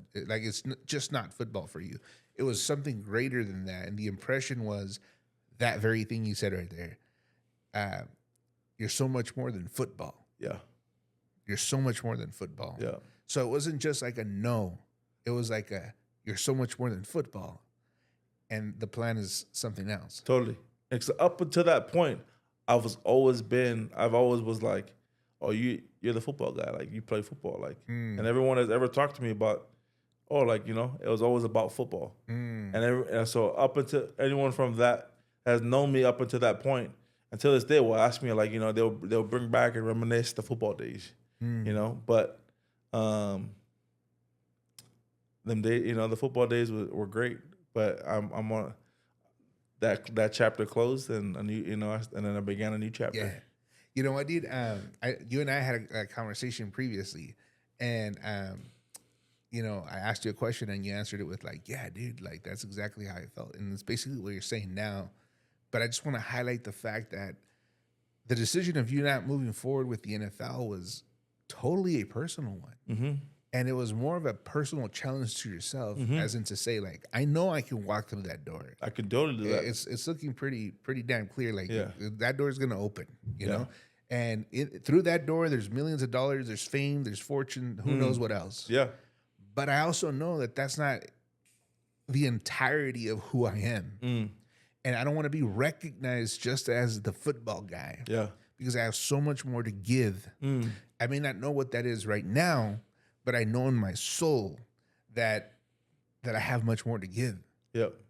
And dude, for our audience, dude, when you shared that with me, dude, it just blew me away, dog. Because I ran some scenarios in my mind, dude. I played a little baseball growing up. I was like, man, if they would have given me a contract for a year for $1 million, I would have taken it, you know, easy. And but you were at the whole nother level. Like, you were at the right there, at the doorstep, dude, of like fame and fortune, dude. And everyone that I ever talked to, like, that's ever known me about that has ever known that Sonny, the football Sonny, right? They were like, dude, like, how could you just give it up? Like, dude, like, if that was me, man, I'll take it. Right. Yeah, but it wasn't you. Because from a normal perspective, you're like, what are you doing? Yeah. You know? They're like, dude, what? But internally, you're struggling with the fact that, dude, like, I know that this is what my life has kind of been gearing up to, but I know that this is not all I have to give. And you know what? That blesses my soul, dude, because it's like, man, you know, again, certain things you've been saying along the line, dude, just speak deeply into the character of who you are, dude, you know? And like from childhood, wanting to break the cycle without really knowing what that meant, but you were doing it. Yeah. And then you get to a point where you're like, you know what? I'm in regular high school, but I want to do great just because I wanted to be great, you know? And not just in sports, but in academia. That opens up another door. You go to private high school, dude. Like, and then you do great, you excel both academically and sports-wise, and then you get recruited. And then now you're at this point in your life where you're married, you have kids, or you have one child at least, and you're like thinking, okay, what's next? And you sit down and you go, okay, what does that look like for me? And instead of taking that, not easy because it was never easy, you earned that right to walk through that door. You reflected and you're like, dude, is this the door that I want to walk through? Is that what I want my legacy to be? You know? And ultimately you said no, you know? And you took a step, literally of faith, bro, into the unknown, you know? Yeah. And here we are today, dog, at the WIFFY Real podcast. That's right, bro. You know? Dude, that is an incredible story, man. Yeah. Of overcoming and of full surrender and trust, man. You know, like, and self-awareness, I will say, dude. Yeah. You're very self-aware, dude. And let me tell you, dude, I'm just gonna give you some flowers right now, dude. Oh man, I'm glad you're self-aware, dude. Because you should, number one. Thank you. And number two, like everything you feel that you think you know about yourself, I'm sure there's, we never stop learning about ourselves. But what I'm saying up to now, I just want to agree with you, that is the case, Thank you. Yeah. And I know we've already had other conversations and other things that you're thinking of, like you have your business right now, but you're eventually thinking of potentially, going out and speaking, sharing your story and things like that, dude. I just want to say that I acknowledge, I agree, and I encourage you to do that, dude, because I see that as part of your life, dude. Thank you. Just this story right now, what you shared right now, impacted me, dude, when you first shared it with me, to the point where I was like, man, I even took stock of my own life. I was kind of having a conversation with Noah just right before you got here, and I'm like, man, and it's funny because we, in the previous conversation, we talked a little bit about the imposter syndrome. Yeah. We won't get into that today, but it's funny because Noah, as I was sharing with him, he's like, yeah, dude, sounds like you're struggling a little bit with the imposter syndrome. And I just kind of chuckled because I was like, man, I just had a conversation with a good buddy of mine, dude, So it's kind of funny, but, we all go through that. But what I'm saying is you're on the right track. Thanks, man. You have something special, bro. There's not a lot of people like you with the heart and the spirit that you carry yourself with, man. And the true genuineness, bro. And what's the word you use? I guess I use it in Hawaii, the aloha. Yeah. Like that is your aura, dude, Dude, yeah. And I definitely perceived it the first time I met you, and then now knowing your story, dude. It makes total and utter sense, dude, But I want to, as I'm speaking, I'm trying to think of the word that I want to give you, dude. Like that affirmation, I guess. Yeah. I want to affirm whatever it is you're feeling in your heart. I affirm it. Thanks, dude. Not that I'm like a guy to affirm that, you know what I'm saying? But like, I just want to tell you, like, you're on the right track, dog. Thanks, you know man. What I'm saying? Yeah. And I'm excited to see what that future holds for you, dude. Well, I appreciate that. I think it's not always easy to take the road less traveled, right, or to the unpopular decision. Like the popular decision would have been go play football and try to chase the bag, right, as they say. Right. Go chase to go get. But that was that was not what I felt, or what I felt, that he, the Lord had in store for me. I just, and my life has always been, going back to the analogy, I'm always just, charting the course, resetting the sails to go find that new destination. And honestly, it's like, it's literally been the essence of my whole life, right? The whole, like, from trying to figure out, like, is this all, like, my childhood upbringing, like the curiosity of, like, is this all that I've, that there is? And I think with football, it's like, is this all who I am? Just a football guy? And then like, all right, well, you know what? Let's set the sail and let's see where we're gonna go. And you know what? We are in uncharted territory, uncharted waters. And sometimes I'm like, there's some swells that come with it, and you're just like, why did I decide to go? But my grandpa used to always say, which is very, which coincides with this, is like, he always said, stay the course. No matter what, just stay the course. And it's stuck with me today because at the end of the day, like, you're still on the journey until you get to that shore, right? You're still out there on that, out in the water. Like, you haven't made it until the only way you lose is if you just, you just quit. Sink the boat, dude. Yep. Yeah. Dude, you know what? Again, what's impactful about that story is the fact that you said, you know what? I'm going to challenge myself to believe that I'm greater than a sport, and I'm going to go out there and I'm going to make it happen, whatever that looks like. That is, I think, the takeaway of, like, the greatest takeaway of your story, dude. That just is amazing, and I know it's going to impact a lot of people's lives when they hear that, dude. You were at the cusp, but you said, I'm greater than that. I'm going to go get that greater, whatever that greater is. And I didn't know what that was. I didn't know what that path was going to look like. Right. And it's led me to where I'm at today. You know, dude, which is a great segue, and I want to transition into that. But before we do, I just want to say one last thing. Yeah. One of the things that you said in our previous conversation that also impacted me, dude. So I'm a guy who also has had dreams, dude. Yeah. For me, it wasn't in sports necessarily, but it was like in music, right? And I got to dabble a little bit in music. I got to record a couple Go on the albums, road a little bit. go on the road a little bit, dude. I Yeah. had my life experiences. Yeah.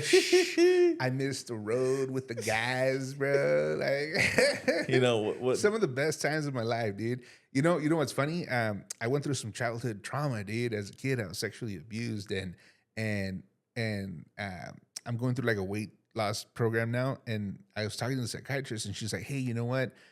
Maybe that is what led you to overeat, you know, as an adult, this, and that." I came home, I was talking to my wife about that, and she's like, "Nah, bro, the first trauma, that you were solid with the first trauma because you had an outlet. Your outlet was what your Music. dream, what you were doing, you know?" She's like, Ooh. it's after you married me, and then the kids started coming, the pressure started coming, the life changed, that you fell into another trauma, and then that's when you gained the weight, dog." It's the second life trauma. The second life trauma, dude. And I was like, yeah, it makes total sense, dude, but it's true, you know? Oh my gosh. Yeah, it's true. But my point is that, like, yeah, I had a dream, dude. And so I ended up making a choice of getting married, right? And we weren't planning on having kids right away, but it happened, you know? Yeah. And then we had our first kid 3 months. Dude, we had our first kid at 3 months. We traveled like 8 hours from where we used to live to like, it was like by San Francisco, the Bay Area. There was like a big music fest, and I got invited to go perform. I actually won a contest, so I would travel with my whole band. My wife was in the other car with my parents and my daughter. And then it was 3 months, you know, from the time of birth, 3 months, she was out there traveling with me. And then we get home, we find out we're pregnant again, dude. Ooh. So it was like after the concert celebration, my wife and I, you know, we did date. We got down and dirty, and then when we get home, we find out she's pregnant. Number two. So then, like, all that to say, dude, that like, boom, another kid, and then I'm feeling the pressure of like going from that life to now I have to be an adult, to now I have responsibility, and then now the responsibility is compounding, you know. And then I'm like, I got to make other moves, and then life just hits, you know, and life gets real, and you know, and now I'm doing things I don't want to do, but I have to do because I have to provide for my family, you know.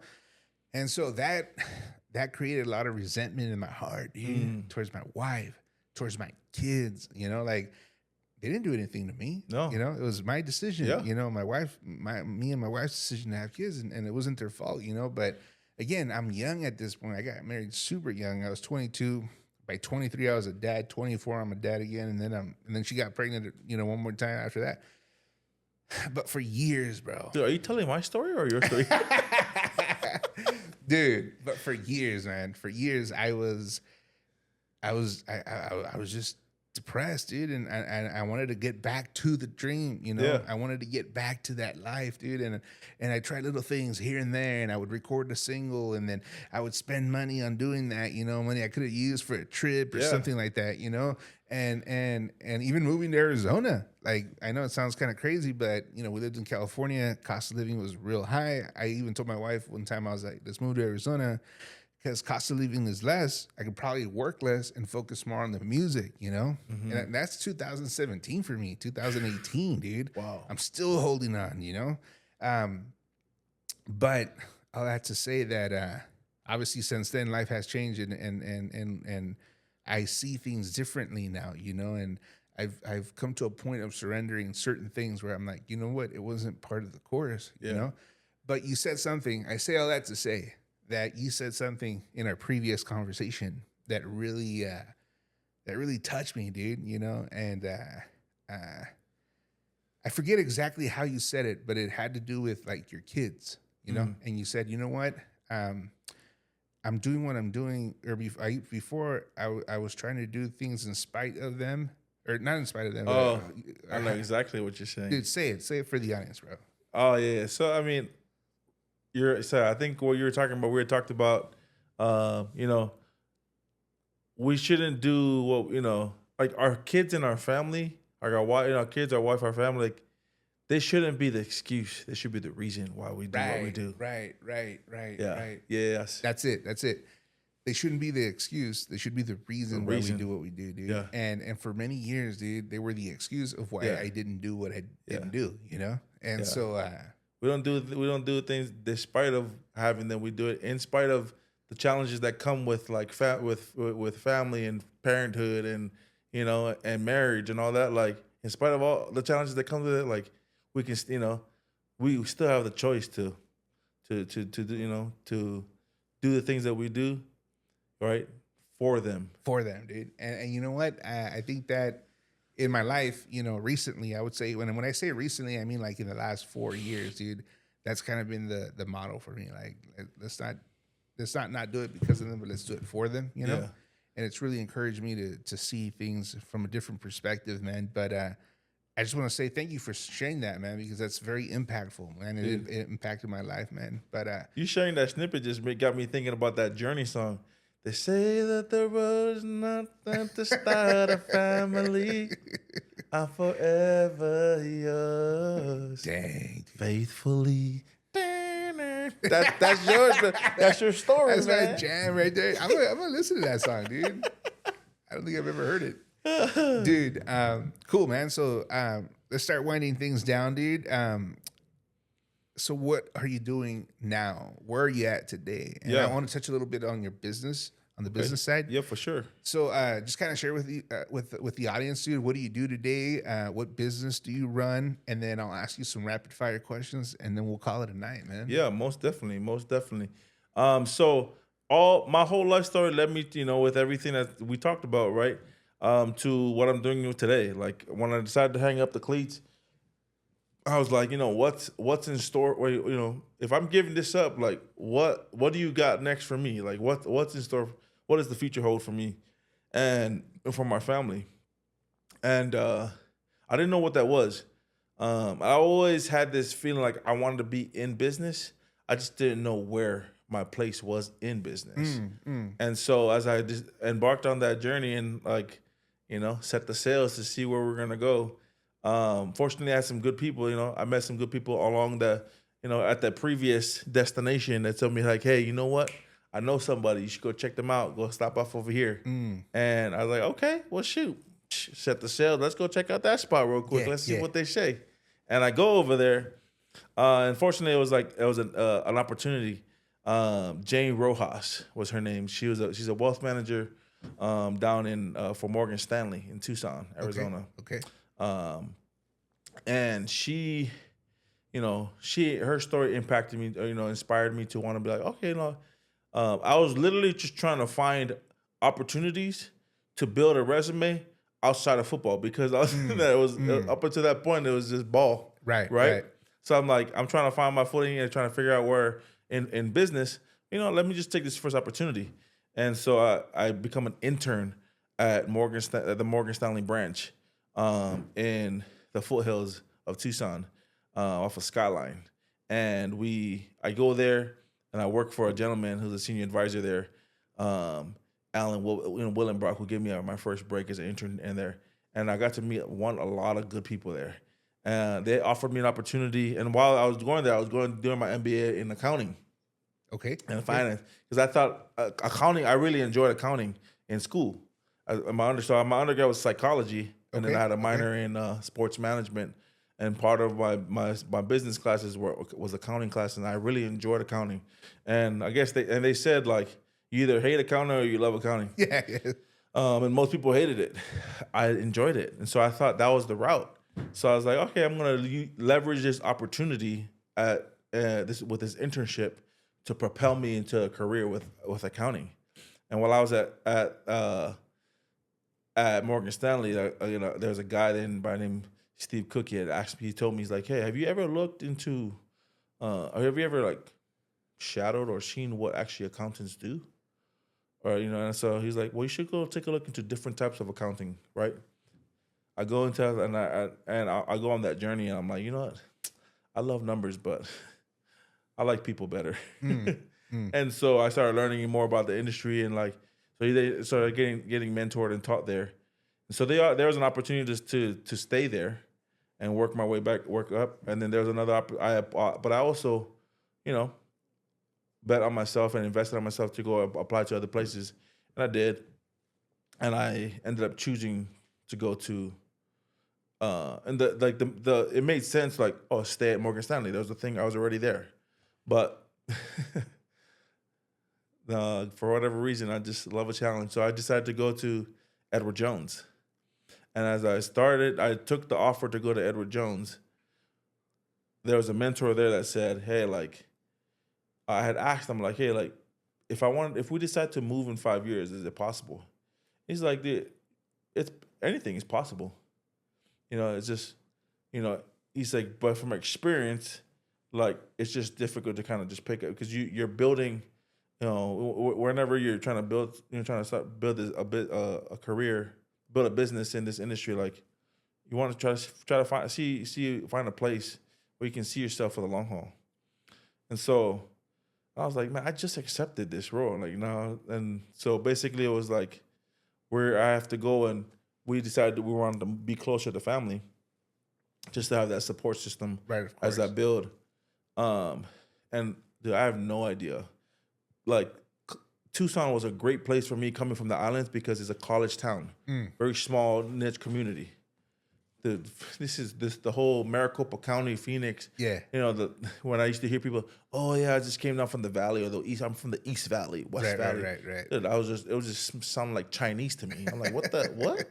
Yeah. And I was so nervous to come out here. I'm like, dude, I have no footprint of anything, no connections, no linking, no backing, nothing. The only thing that I'm connected to out here in the middle of the West Valley of Phoenix, Arizona, you know, which is Buckeye, is my wife and her family. And I'm like, I can't build a business based off of just like my wife and her you know, and just a few relatives. Like, I don't know anybody, but I just had put my trust and you know, and faith in God and also in myself to, like, you know what? There's nothing that I can't do that He wouldn't give me, that He knows I could overcome. And I was just like, you know, I'm gonna do this. I don't know how it's gonna work, you know, how we're gonna land, but we're gonna do it. So I started building there, met some connections. Long story short, the world is small, man. The world is very small. But I was out there. I started knocking doors. To meet people and introduce myself to the community. And I ran into a beloved friend. His name is Doug Brado, and his wife Claudia. Great people. But Doug was bringing his trash can in, and I caught him. You know, he saw me. We made eye contact, and for whatever reason, I was on the mission. I was like, ooh, I'm gonna go talk to this guy. You know, I was like, proof of life or civilization. You know, I'm out in the middle of the summer. Yeah, that's crazy, dude. Well, actually, matter of fact, it was probably in the spring because he's a snowbird. They go travel back and forth between Washington, so he wouldn't have been here for the summer. So it must have been in the spring. And I go talk to him, and I said, you know, introduce myself. Long story short, he's like, I already got a guy, whatever, yada yada. It was like, yeah, by chance, like, I know you may get this a lot, but do you know so and so in Hawaii? And I was like, dude, I get that a lot. Like, Hawaii, there's a lot of people in Hawaii. yeah, bro. But then it turns out to be it was my high school head coach. No way, dude. They were best friends and roommates in college at Michigan State. No way. I swear. And so he's like, do you know, like, are you part of any organizations out there? I was like, no, I'm just literally trying to meet people and trying to figure out, going back to, like, I'm like nervous. I don't know anybody. Right? So this guy connects me to this, to the Rotary. And then he's like, and from the Rotary, I met Dave Johnson. And Dave was like, when he introduced me to some of these movers and shakers in the community here in the Rotary Club, he goes, and Dave goes, he's like, it's nice to meet you. I was like, he says, yeah, you don't know me, but I know a lot about you. And I was like, well, hopefully that's a good thing. And then he pulls out his University of Arizona hat. Huge fan. I guess he's followed my career not knowing that like we would be, our paths would cross. Right.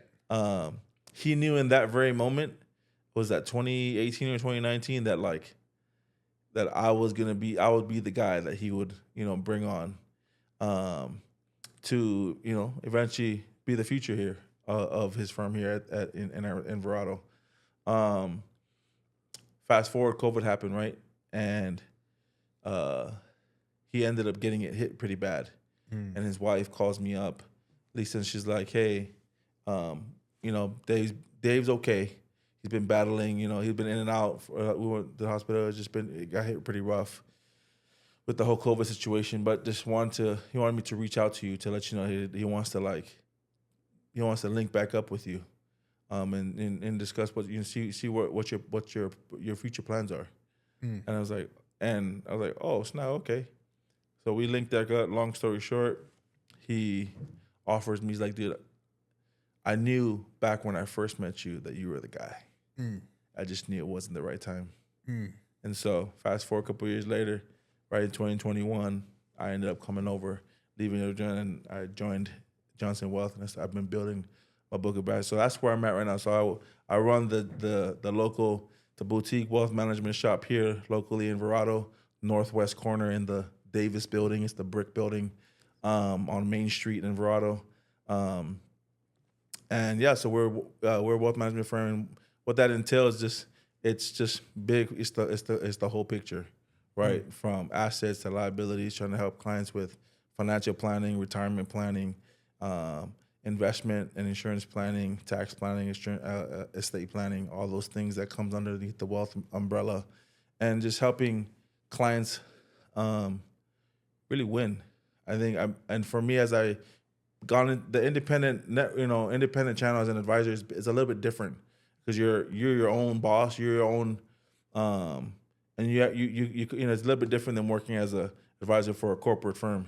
And there's trade out, and there's some perks that comes with it, but also there's a lot of things you shoulder a lot of pretty much everything. Right. And so it's like I had to learn how to juggle between like the business owner hat versus the advisor hat, right? Working in the business versus working on the business. And so I've been trying to navigate that, and it's been different. It's been interesting. But I'm very fortunate to be in good company with Dave, and and he has complete trust in me and faith in me and belief in me to be able to grow. And he's like, dude, like, this is yours. Like, this offer, like, you go and build and take this thing. And so about a year and a half ago, I made instead of just like, I was like, which reignited my passion for what I do. So a year ago, I met a guy, and he was like, and I was asking him, like, and he's light years ahead of me in the business, but I was like, how do I get to where you're at? And this guy, this is someone that I've met so many great people, and he was just like, he's like, well, what are you passionate about?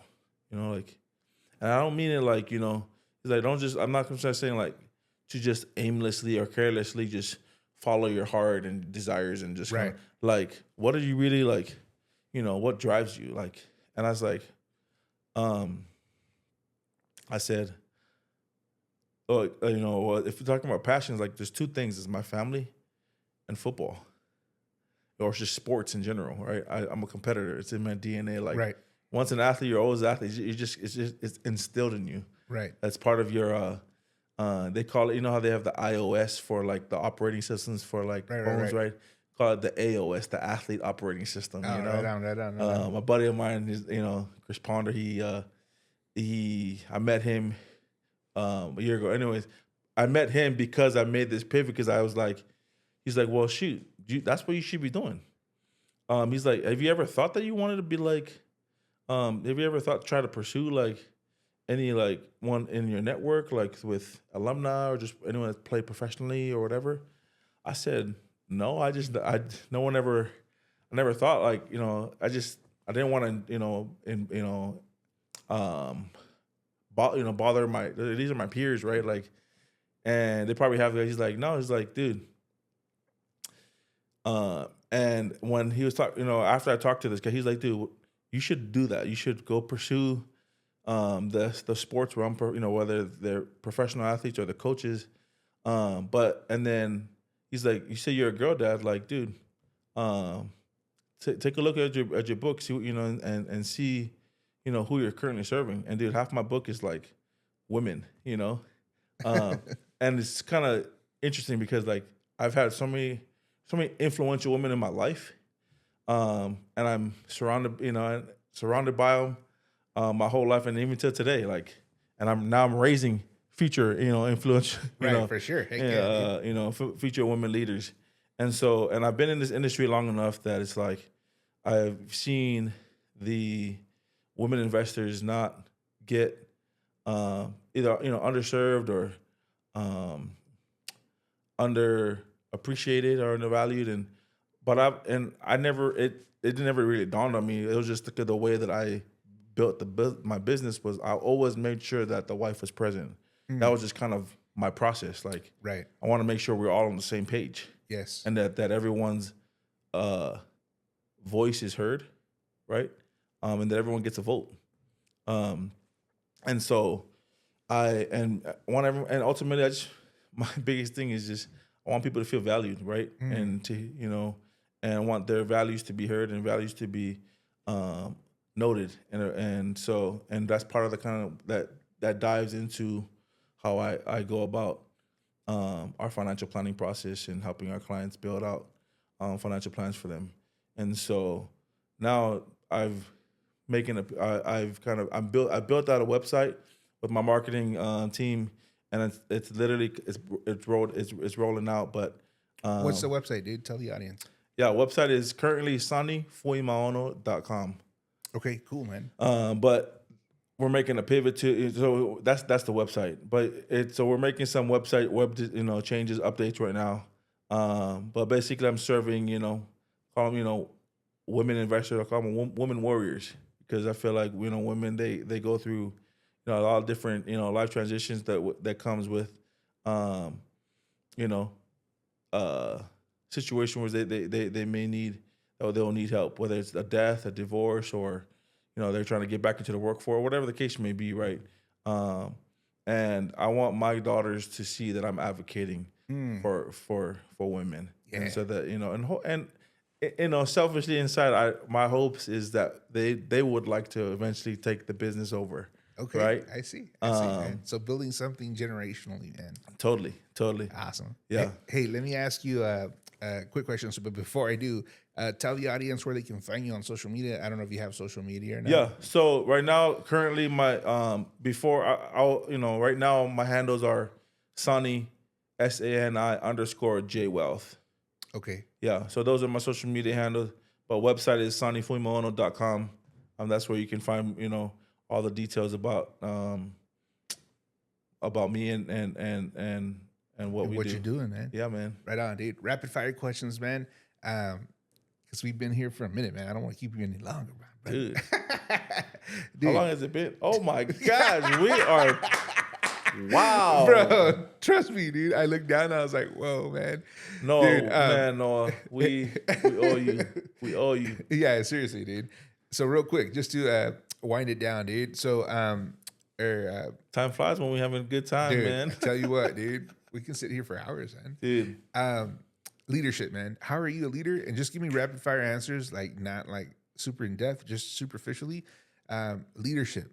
How are you a leader? Not only in your business, in your home, but not only in your home, but in your business. And how do you lead those in your business? I guess I would say. It's something that I've always been taught since day one. I've learned it through sports, but leading by example, right? Lead from the front. And so like, don't do don't ask of others what you wouldn't be willing to do yourself. And so it's the same way I raise my girls. Like, I'm not going to ask my daughters as I'm raising them to do something that I haven't done myself or I'm not willing to do myself. And so that's how I lead. And it's about and literally it's about serving. Awesome, dude. Awesome. Service, man. Dude, when it comes to networking, how do you network? Dude, I say hello. Hello. Is it me you're looking for? Yeah, no. Literally, how I network, I feel like my whole life I'm just been is a lifestyle of networking, man. Everywhere I go, man, I'm gonna make a friend. You know, so no matter where I go, I'm saying what's up because you never know. You never know. You dude. never know. Dude, I like that. Everybody knows somebody. Everybody knows somebody. Yeah, exactly, dude. And you know what? I would agree. That's kind of like my motto too. Everywhere I go, I make a friend, so to speak. Not literally, but I'm always talking to people and stuff like that, and I'm always asking questions, dude. Yeah, because you just never know where. Just being genuinely curious. Yeah, dude, that's it. Genuinely curious. Very good, dude. Very good. All right, so we got the leadership, we got the networking, creativity. So how are you creative, and how are you incorporating that into your business, dude? Shoot, man. How am I creative and how am I incorporating into the business? Yeah, in a nutshell. My mind never stopped, man. It's always, it's got a lot of ideas, but I think the creativity just kind of flows from caring about the people that like. So my home unit with my wife, my girls, my community, my clients, right? It's always just like it's coming from that place of just genuinely caring and for them, and just trying to like what are ways that I can provide value to them. Awesome, dude. Awesome. And be of use to them. And so that's where the creativity comes from, man. I think at least for now. Who knows? In 5 years, 5 years when we redo the pod, you know. 5 years, bro. Back for the next. We're gonna have you on a live and everything. Okay, dude. well, whenever the next one is. Bro, last question. I ask this question to everybody. Okay. I obviously I already know the answer, but I always preface it because I tell people this one I don't add on the list to kind of catch people off guard and then see how they respond. But you don't have to respond to it if you don't want to. But I'm sure I already know the answer. But the question is, do you believe in God? And if so, how do you incorporate that into your business? Ooh, that's a good question. Yes, I do believe in God. And how do I incorporate that into my business? Dude, when I think of God, I think of two words, man: love and service. And that's the way I lead and build my business, by loving and serving my clients, but first and serving, my colleagues that I work with. So I take that from a spiritual standpoint of being able to love and serve others, and I try to try to live by that on a daily basis. Great answer, dude. Great answer. Awesome, man. Dude, I want to thank you for coming on the WIFFY Real podcast, dude. Man, it's been real, man. It's been real. It's been real, dude. For all of you guys listening, tuning in, and if you've listened this far, I just want to say thank you. If you are considering or have any type of need in wealth management, man, hit my friend, my buddy, my compadre, Sani up, man. Yo, you guys heard the tags. We'll put them on the screen for you guys. Love you guys. Thank you guys so much. And like we always say on the WIFFY Real podcast, man, hoorah, baby. Hoorah.